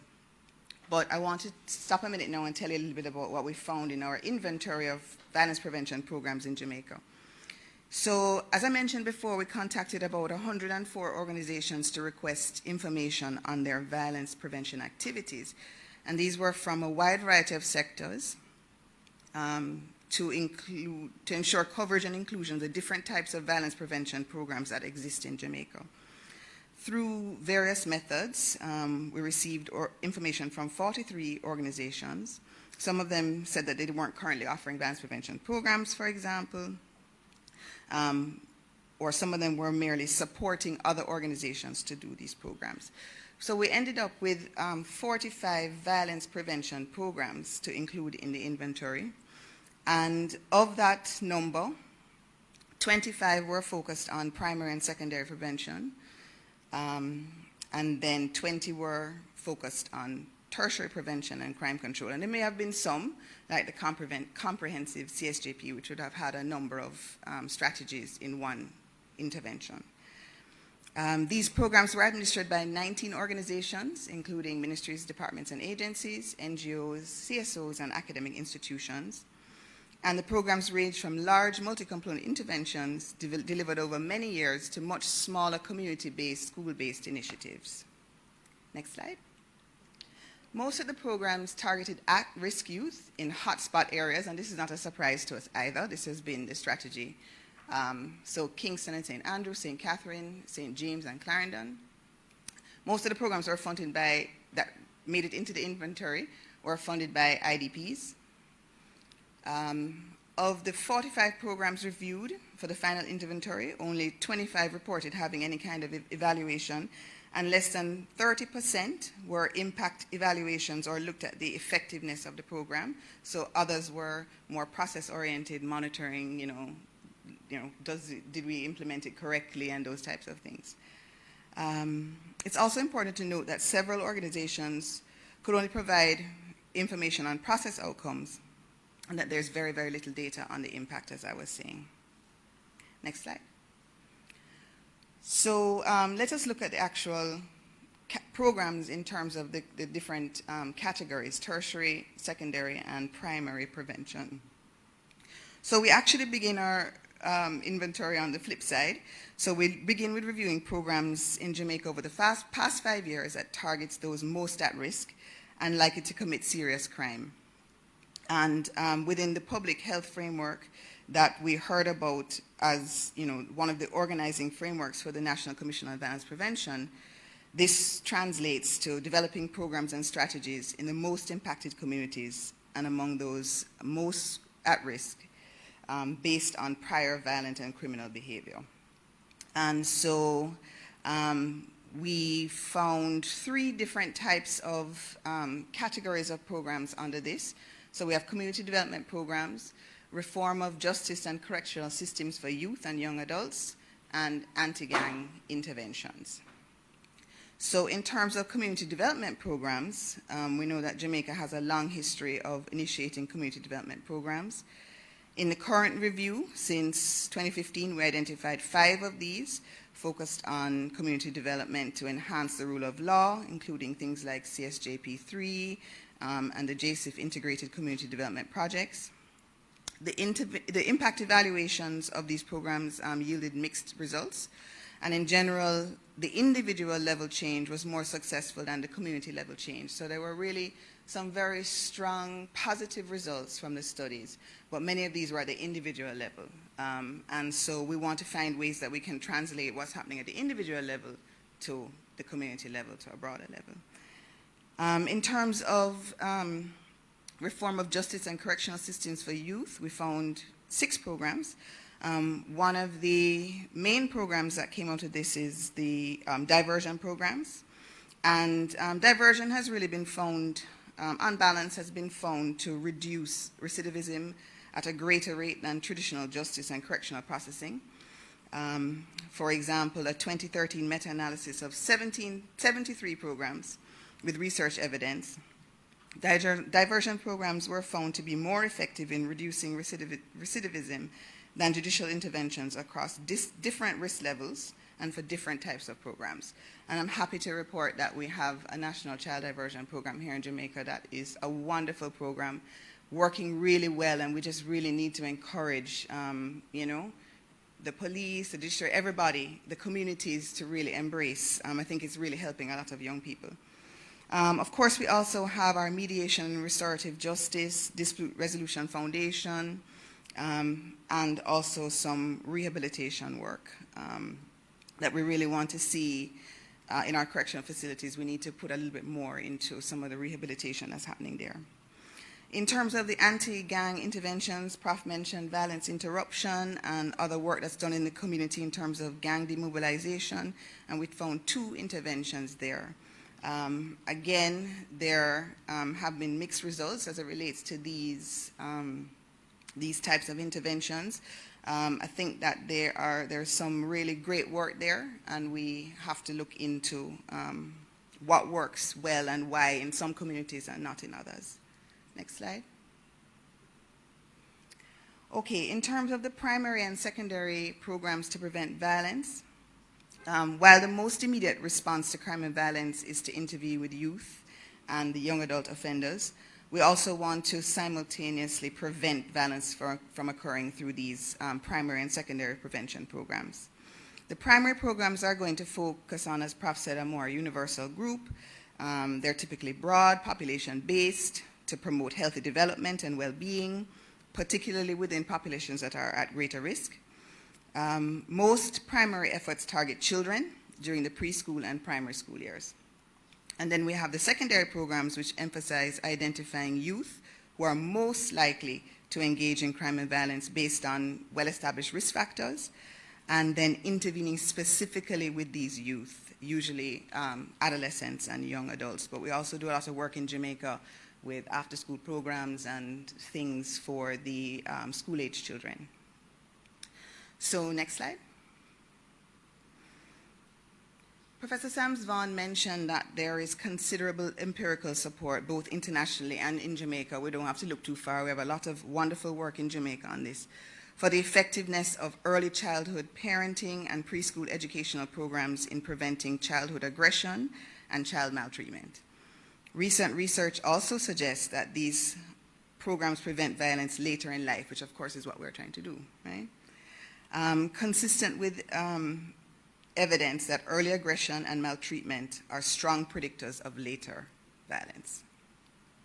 So for example, in a meta-analysis of 73 early parenting programs, researchers found a significant positive effect of early parent training on preventing later violence and delinquency. So these programs are extremely important for getting in early and helping parents help their children have the best outcomes. So we found 3 parenting programs in our inventory, when we looked at what was happening out there. And we found that many of these programs had strong evidence base. Now, these were some of the programs that had the RCTs and the real impact evaluations that we'd want to see. Really done some stringent research work. And this is from our team at CARE as well. So this is Reach Up and Learn and Irie Homes. And these parenting programs have done a lot of research to see how it has impacted the children and the families. In terms of preschool programs, we found one, which was Irie Classroom, again from our team at CARE. And the results of the research that they have done on this have showed improvements in class-wide pro-social behavior, classroom environments, and teachers' use of violence against students, which Prof has highlighted can be very damaging, including verbal abuse and intimidation. Remember, that is what they remembered. They remembered what was happening to them in the university students that were interviewed. That's what stood out to them, you know. So it does have a strong impact on children. This program has been adopted by the Early Childhood Commission, and I think they're in the process now of seeing how it can be scaled up. Next slide. Continuing in this work on school-age children and youth, looking at some of the programs there. There are 3 categories again here. So there are programs to promote social and emotional learning. There are programs to prevent dropout, or what we call having an alternative school, and also the multi-component programs, which were, out of all programs in our inventory, those were the most programs, right? So in terms of social and emotional learning, there was one program that we identified, and this was the Health and Family Life Education skills-based curriculum from the Ministry of Education. And in recent years, there have been many large-scale and systematic efforts to integrate social and emotional learning, also called social literacy, into schools and community settings. Again, this is about changing our social norms and how we see things.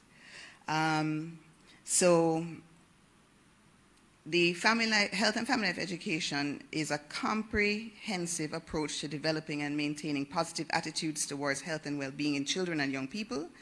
The program is delivered through the public school system, as we know, early childhood to grade 9, and it seeks to promote the development of healthy knowledge, social and emotional competencies and behaviors. And they've recently added some modules specifically related to safety and security. In terms of the dropout and prevention programs, we found 4. And these programs were related to academic enrichment in high schools and communities. Several of them provided remedial education, vocational training, mentorship, and educational support for unattached or youth at risk. But as I mentioned, the programs that were really coming out most strongly in the inventory were the multi-component programs. And these are programs that include multiple components, okay? So this is typically targeting youth at risk in late childhood and adolescence, and it includes comprehensive school programs, extracurricular programs such as sports, music, multipurpose community centers, resilience building programs, mental health and therapeutic programs, and behavioral interventions, okay? And there are some examples there. Next slide. We also had in this category vocational training programs. Because of the link between unemployment and delinquency, a number of programs have been developed in the region and internationally focused on vocational training and workforce preparation. And there are some examples there of HOPE, CSJP 3, Vocational Skills Training Program, and private sector mentorship programs that can fall into this category. Also, family functioning and parenting skills, very important. Prof highlighted this in her work at family functioning being a huge risk factor, and parenting skills being protective. And so there were some examples here on parenting programs that were specifically focused on prevention, on violence prevention. Next slide. So in terms of the recommendations, we have organized them under the themes.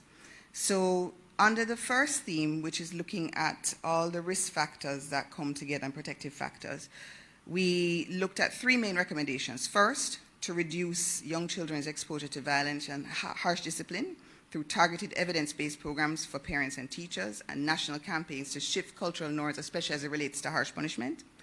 Invest resources in improving the ability of the Jamaican public school system to address the social, emotional, and academic needs of primary school children. And develop a coordinated and integrated island-wide effort to train young people in high-demand fields and place them in long-term living wage positions. Next slide. We also called for the establishment of a national body to oversee a cohesive approach to preventing violence in Jamaica, focused on prevention of serious violence, led by a senior staff with significant expertise in the field. And we see this coordinating body as something that can establish and maintain a central registry for sharing and aligning programs, as well as coordinating between the government, local communities, NGOs, IDPs, everybody, on developing plans and priorities with local conditions and helping to roll out and implement these. Next slide. Under the third theme, we want to recommend building integrated and coordinated prevention and intervention systems targeting the highest risk young people in hotspot communities, and also enacting comprehensive prison reform, emphasizing rehabilitation and the reintegration of offenders. Next slide.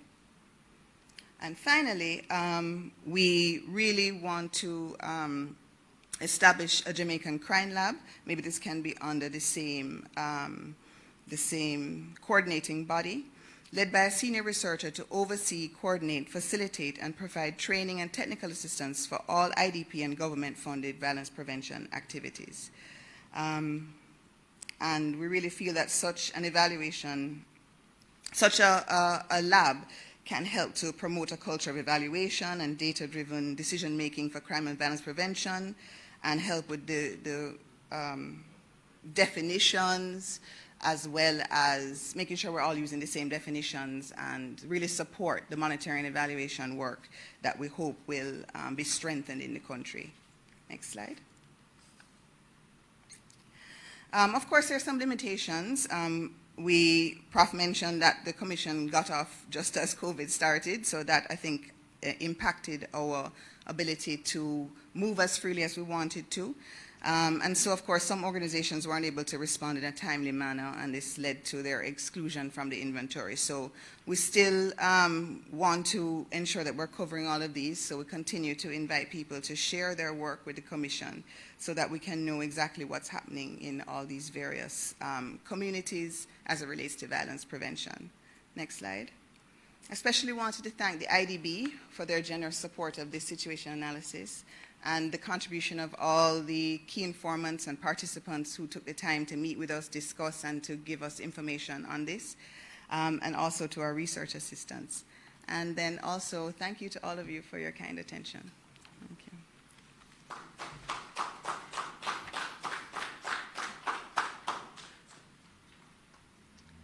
Doc, thanks a million. We realize the tremendous work that you have put in dealing with the situation analysis, and we expect certainly as time goes on that we'd get far more from it. Now, the man who is tasked to ensure, and the people of Jamaica have tasked him really, to ensure that we do have this blueprint and the coordination happens, is the Prime Minister, the Most Honourable Andrew Holness. Certainly he has presented the policy framework and has set up the Commission. So let's hear from the Prime Minister in terms of what will happen next. And I would just say that even ahead of him coming, change takes time. Prime Minister. Thank you, Madam Master of Ceremony. Thanks to everyone who has remained very attentive through the program, including those on social media. Sometimes when we are in the moment, we don't realize the significance of it. It is only after a period of analysis and historians analyze and place things into context that we say, oh, that's what they were doing. It's very difficult to see the future from the present. That's the main takeaway that I have found in trying to treat with some of our existential threats that we have. Just trying to get the society to appreciate the threat, appreciate the strategies that are being employed, and how these strategies being employed now will change the future. So we do have to take time to explain. And I want to thank Professor Sams Vaughan for, one, taking up this task of heading the commission. I know you have a lot of other things to do, Prof. And I literally insisted upon you taking it. I've worked with you for many years whilst I was in the Ministry of Education, so I know your capacity and your passion as well for the subject. And I know the academic rigor that you bring to this. And indeed, all the other members of the commission who are here, I want to thank you personally for taking up the challenge. It is a significant challenge. And I just wanted to point out to the listening public that if you notice the detail that the presenters have gone through. So this is not a commission that is just dealing with things on a surface level. They're delving into the real content and giving us the information. And Prof, may I congratulate you on the national honor that I had just a little bit to do with.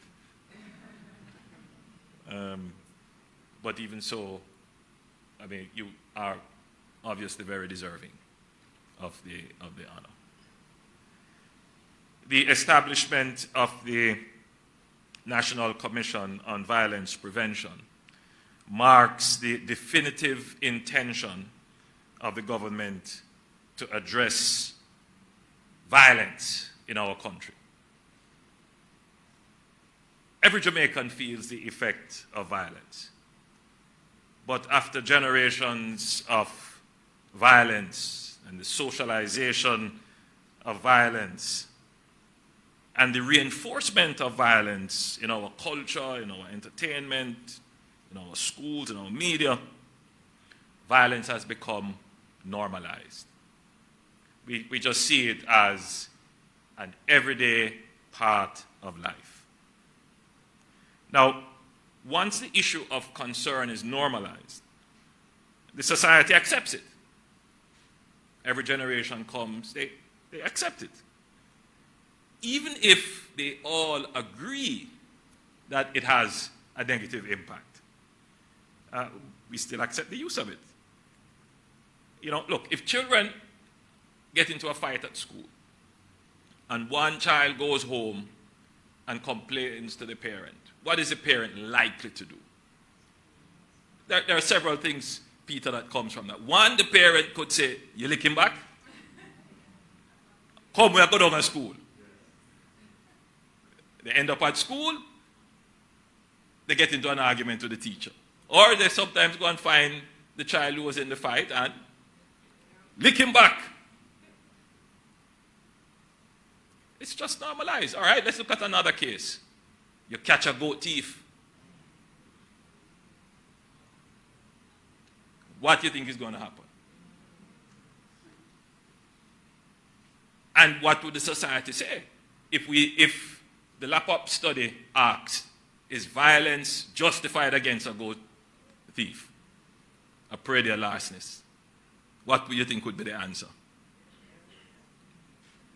It's normalized. It's just a reality. And I use these two examples because I'm going to be making a point a little bit later that I will need Peter's support on, and I'll explain it a little later. But it showed up quite clearly in the evidence that Professor Sams Vaughan presented, that my recollection is that 28% of persons thought that a man had a right to use violence. Now, that's very high in today's context. that Jamaicans, or was it a study directly for Jamaicans, or was it the Latin American region? For Jamaica. It's still very, it's high.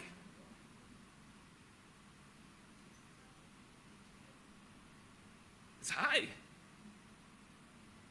So the normalization of violence is something that we have to work on.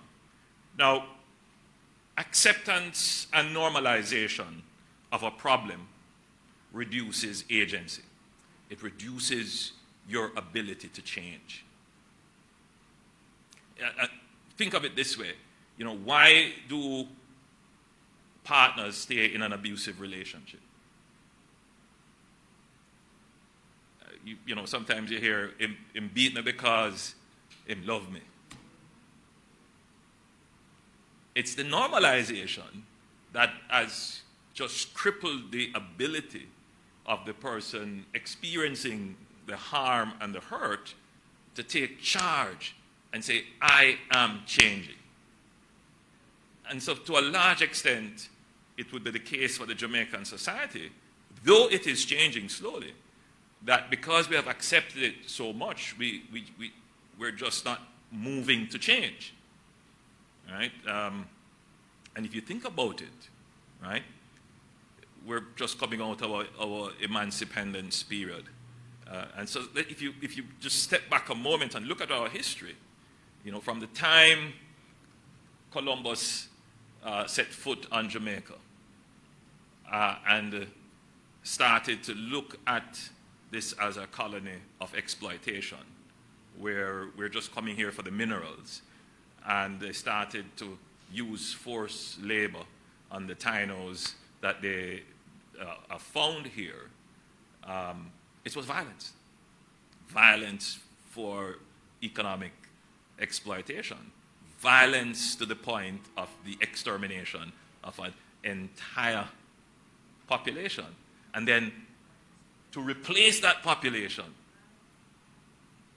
in another violent way, to forcibly take people from another continent and bring them here and keep them in an institutionalized violent situation for, you know, over 300 and odd years.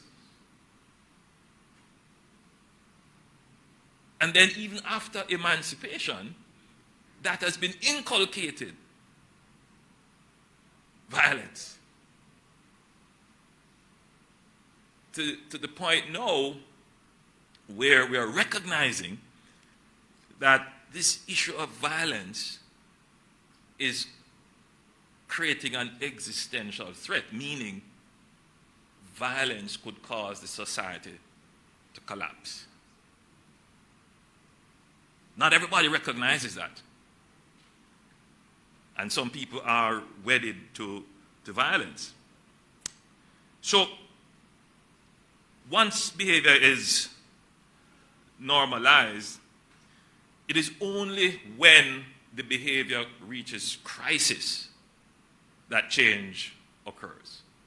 Now, let me just say that crisis does not automatically bring change. All right? Societies in crisis can end up in a downward spiral to the point where they just collapse. And that is, we've seen that happening now to many societies who are in crisis but just can't come to a point where they change. So the crisis gives the opportunity for change, but that opportunity has to be grasped by leadership. So the society has to have leadership that is going to recognize the crisis as an opportunity and immediately use it to change the situation. So leadership is important as we navigate this crisis of violence. And in my presentation to Parliament in our special sitting in honor of our 60th year, I pointed out how our society would have responded to various existential threats of violence to our society. how the political class responded. We faced an existential threat of political violence to our state. Existential threat. When, coming up to the 1980 election, had several hundred people died. And elections subsequent to that, we had political violence being used as a tool of electing our government. Some of us may not know it, and some of us would have forgotten about it.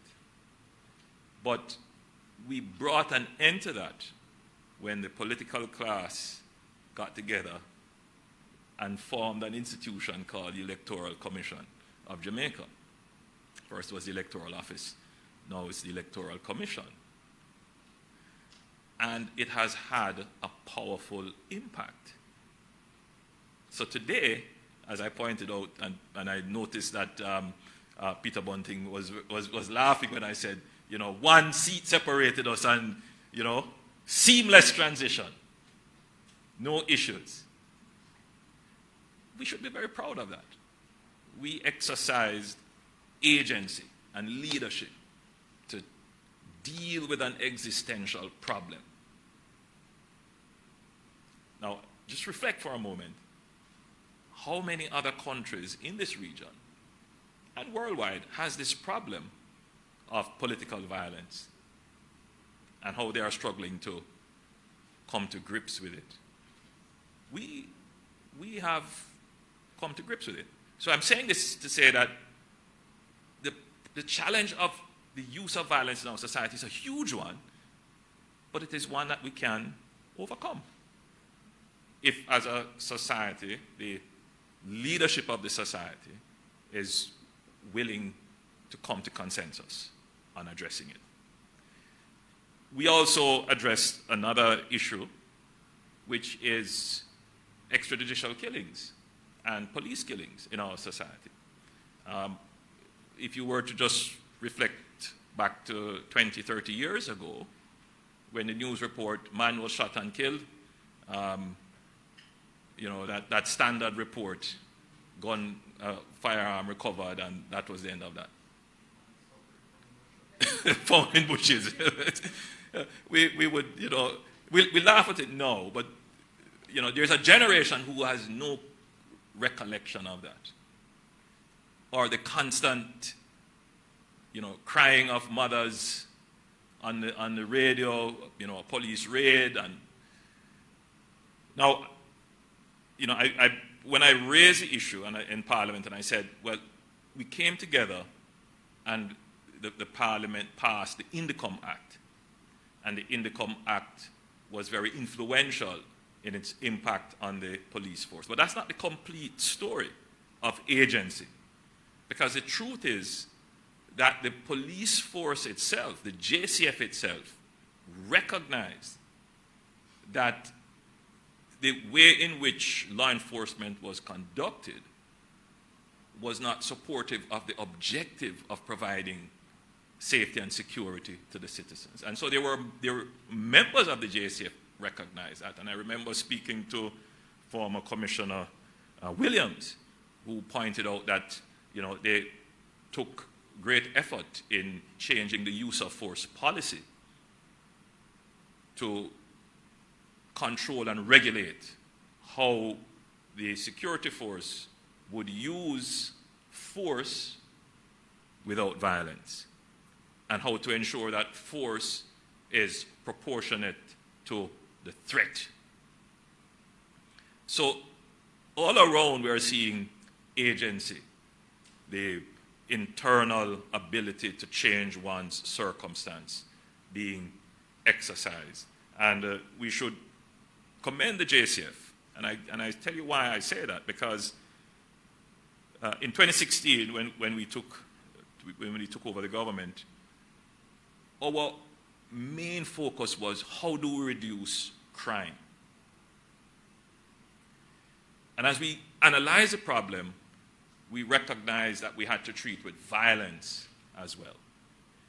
And we recognized that the situation required the use of extraordinary powers. So we needed to declare this crime issue as a state of emergency and this violence issue as a state of emergency. Quite separate from the laws and the formal declaration, but just to get into the minds of the people of the society that this shouldn't be normal and we need to act in an emergency way to address it.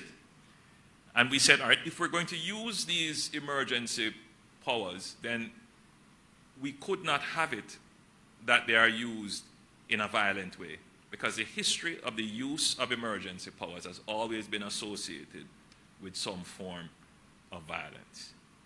And so you would note that we have used emergency powers, and the complaint has not been about violence. The complaint has been about rights and whether or not it meets the constitutional framework. Now, that in itself is a change, right? So our security forces have been able to conduct their security operations with minimal violence. And if you look at all the reports of Indicom and all the other reports, you would see that there has been a substantial decline in both fatal shootings and extrajudicial killings. We still have a problem, and it really grates me. It just hurt my heart when I see the citizens and the security forces in conflict, particularly when our women get into conflict with the security forces. And I've been talking with the commissioner about this as to how we can educate our public to have a different kind of interaction with the police. I was recently in Central Kingston, and a young lady pointed out, that the police, they're not treated with respect. And that's the core of the problem. That is the core of the problem. It's a respect issue. Not only is it that the police, may come up to them and say, "Girl, go over there, sir." But it is also the fact that the citizens hurl expletives wantonly at the police and harass them when they are doing their jobs. Now, the professionals ought to be able, and it's a professional force, to filter that out and continue to do their jobs. But you'll never be able to always take the security forces out of the context of the society. And so it is important that we treat with this issue of aggression around the use of authority. So, that's a whole different subject. But the point that I'm making is that the security forces are transforming the way in which they use force such that they regulate it so that it doesn't become violent force or disproportionate force. And I think that it is still a work in progress, but it is something that we can look at as having achieved that over the last decade to treat with another form of violence, and that is state violence. There are still other elements of state violence that we need to treat with. We need to treat with state violence in our schools, whether it is between students and teachers or students and students, and we need to treat with state violence in our other institutions which hold citizens either as children home or prisons or other such entities.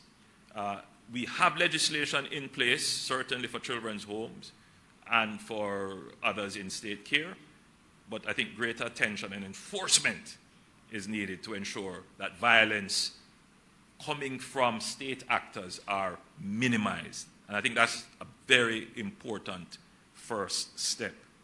So, we can do it.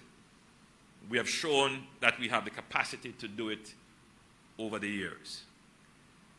So, we're standing in this moment showing that we are going to do it. We're going to treat with this business of social violence in a meaningful way. So when the historians go to write the history 20, 30 years from now, they will look back at this moment as pivotal. Now, why is this moment pivotal? Well, firstly, in a democracy, it's very difficult to make change unilaterally. In a democracy, you need consensus. And I must say that all the changes that we have made, and I pointed out 3 major ones in our country. The Electoral Commission, that was built on, Peter, consensus. P.J. Patterson, Edward Seaga, and all the others who worked towards that, including Hugh Sherer's intervention and so forth. On the Indicom matter, that was, a consensus. Bruce Golding, Prime Minister, led that, but Peter Phillips was very supportive in getting that done. On our fiscal rules, again, that was consensus. On violence, we will need a political consensus. Now, there are many lessons to be learned about building consensus. One, in order for the political actors to put aside their interests, they will need to be confronted with the facts. That's number one in building consensus.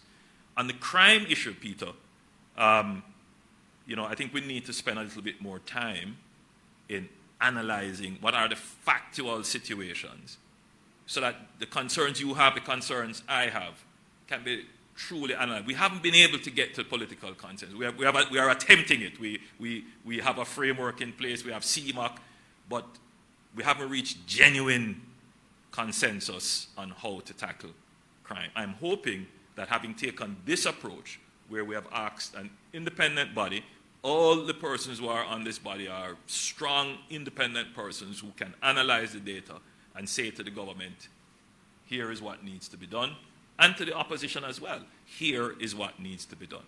The political class, confronted with this factual set of data, recommendations, and conclusions, would then have to look at it and come to a reasonable understanding as to what we need to implement. It's very important because not everything that we need to implement can be enshrined in law. So there are some things that you can put in law, but governments change and the priority for enforcement can change. Right? So, but you need to have consensus. And once you have that underpinning consensus, then you can really make the change. So I'm using this platform to say to our counterparts in the opposition that let us create a space in which the treatment of violence is not contested politically, that we share in the victory of overcoming violence. I think that's the message that I would want to use this launch and platform to say, because that is going to be a signal important achievement for the country, and it doesn't have to be anybody getting any political benefit off of it. It's just something that the nation needs to benefit from. Right? So let's get it done together. That's the intention. Now, obviously, if we are able to treat with violence, then it will have an impact on crime, right? Without question, because as the data is showing, that violence creates the crime actors, and so you have to treat with the violence so that you have less persons prone to crime in the society. So yes, there will be a knock-on effect for that. The nation should understand that this is not going to be the flip of a switch. It is going to take time. So we're dealing with this from Colombo set foot on Jamaica to now. It's not just going to happen overnight. But if we have the consensus, if people begin to tune themselves to the new narrative, then we can have a change. And I close by saying I I went to the funeral of the 5 persons who were murdered by a family member. And I took the opportunity to talk about violence and what the government is going to be doing. And one of the things that we have to do is to treat with corporal punishment. Now, half the church was looking at me as to what I'm talking about. And the other half was looking, I do agree with you on this corporal punishment thing. It's very important. You can't spare the rod and spoil the child. Now, my job is, sometimes I have to say the uncomfortable truths, the things that people won't agree with, right? It's very dangerous for a politician to do that, but it has to be done, right? You have to change the society. So I said, this business about sparing the rod and spoiling the child, that doesn't make sense. Of course, that's biblical. And then I noticed a caricature in one of our newspapers. But it goes to make the point of the reinforcement of violence. So it's not just, beating the child or the abusive correction of the child. It is that the normalization of it in our religion, in our media, what our grandparents think, that is where we need a change. And if you don't have political consensus, it could very easily be used for political advantage. And that's why we have to take this approach to it, because the use of violence is so deep-seated in our culture that it has to take this kind of consensus to really make the change. And so today is a very important moment, and I hope that we have been able to convey this to the nation, that we are going to overcome violence, to make Jamaica the kind of gentler place that we think of it as. Jamaica, no problem, man. God bless you.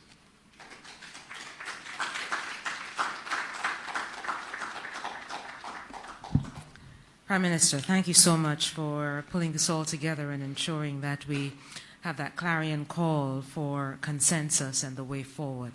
And now, ladies and gentlemen, the time has been far spent. We do have an out-of-town engagement, Prime Minister. And so may I ask Ms. Antoinette Richards, a commissioner from the PIOJ, to come forward, some brief closing remarks. Antoinette.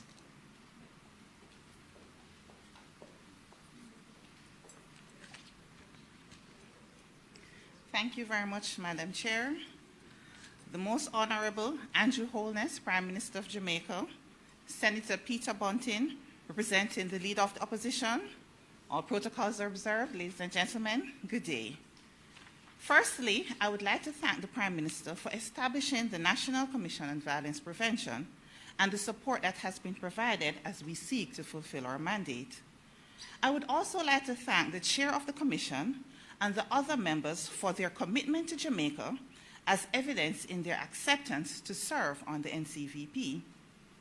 Thank you to the team in the Ncvp Secretariat, including the interns, for the sterling work they have done, which has made our job as commissioners much easier.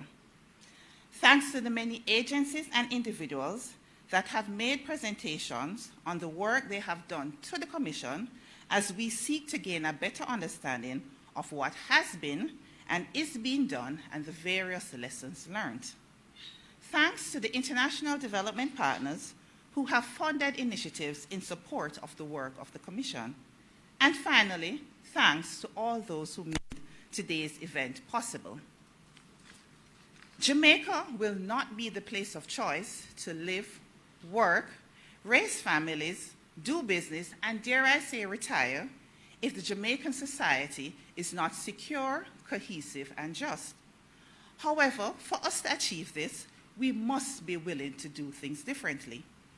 The importance and urgency of the current crime situation in the country is recognized, and as a result, the Prime Minister has mandated that the National Commission on Violence Prevention provide evidence-based policy, guidance, and recommendations to the Government of Jamaica on violence prevention and intervention. Mr. Vassell, has clearly outlined the scope of work of the Commission, which I'm sure you'll all agree is a lot. Our chairperson, Professor Sams Vaughan, has used the data we have collected thus far to highlight the impact of crime and violence on the Jamaican society, but she has also presented possible risk and protective factors and also prevention and intervention strategies. We have also heard the findings of the research conducted by Dr. Kordesai on violence prevention interventions in Jamaica and the themes that have emerged around programming, so we will look at what is necessary versus sufficient, the issue of coordination and the lack thereof, the targeting of our interventions, and of course, our need to measure our impact, and so the importance of monitoring and evaluation. Please note, it is not our aim to reinvent the wheel, but to draw on international, regional, and local experience to identify what works and what does not as we seek to craft a strategy for implementation. The Commission also recognizes the value of a multi-stakeholder approach to identifying solutions with memberships coming from non-governmental organizations, including faith-based organizations, the private sector, academia, youth, the political directorate, and government entities. However, we, the members of the Ncvp, cannot do it alone, and our Vision 2030 can only be achieved if we all work together to make Jamaica the place of choice to live, work, raise families, and do business. Thank you.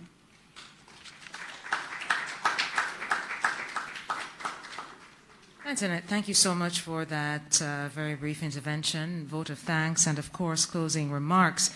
It's then left to me to say thank you to the audience here. Thank you so much for those who have joined us online and remained online, and of course the media for their coverage.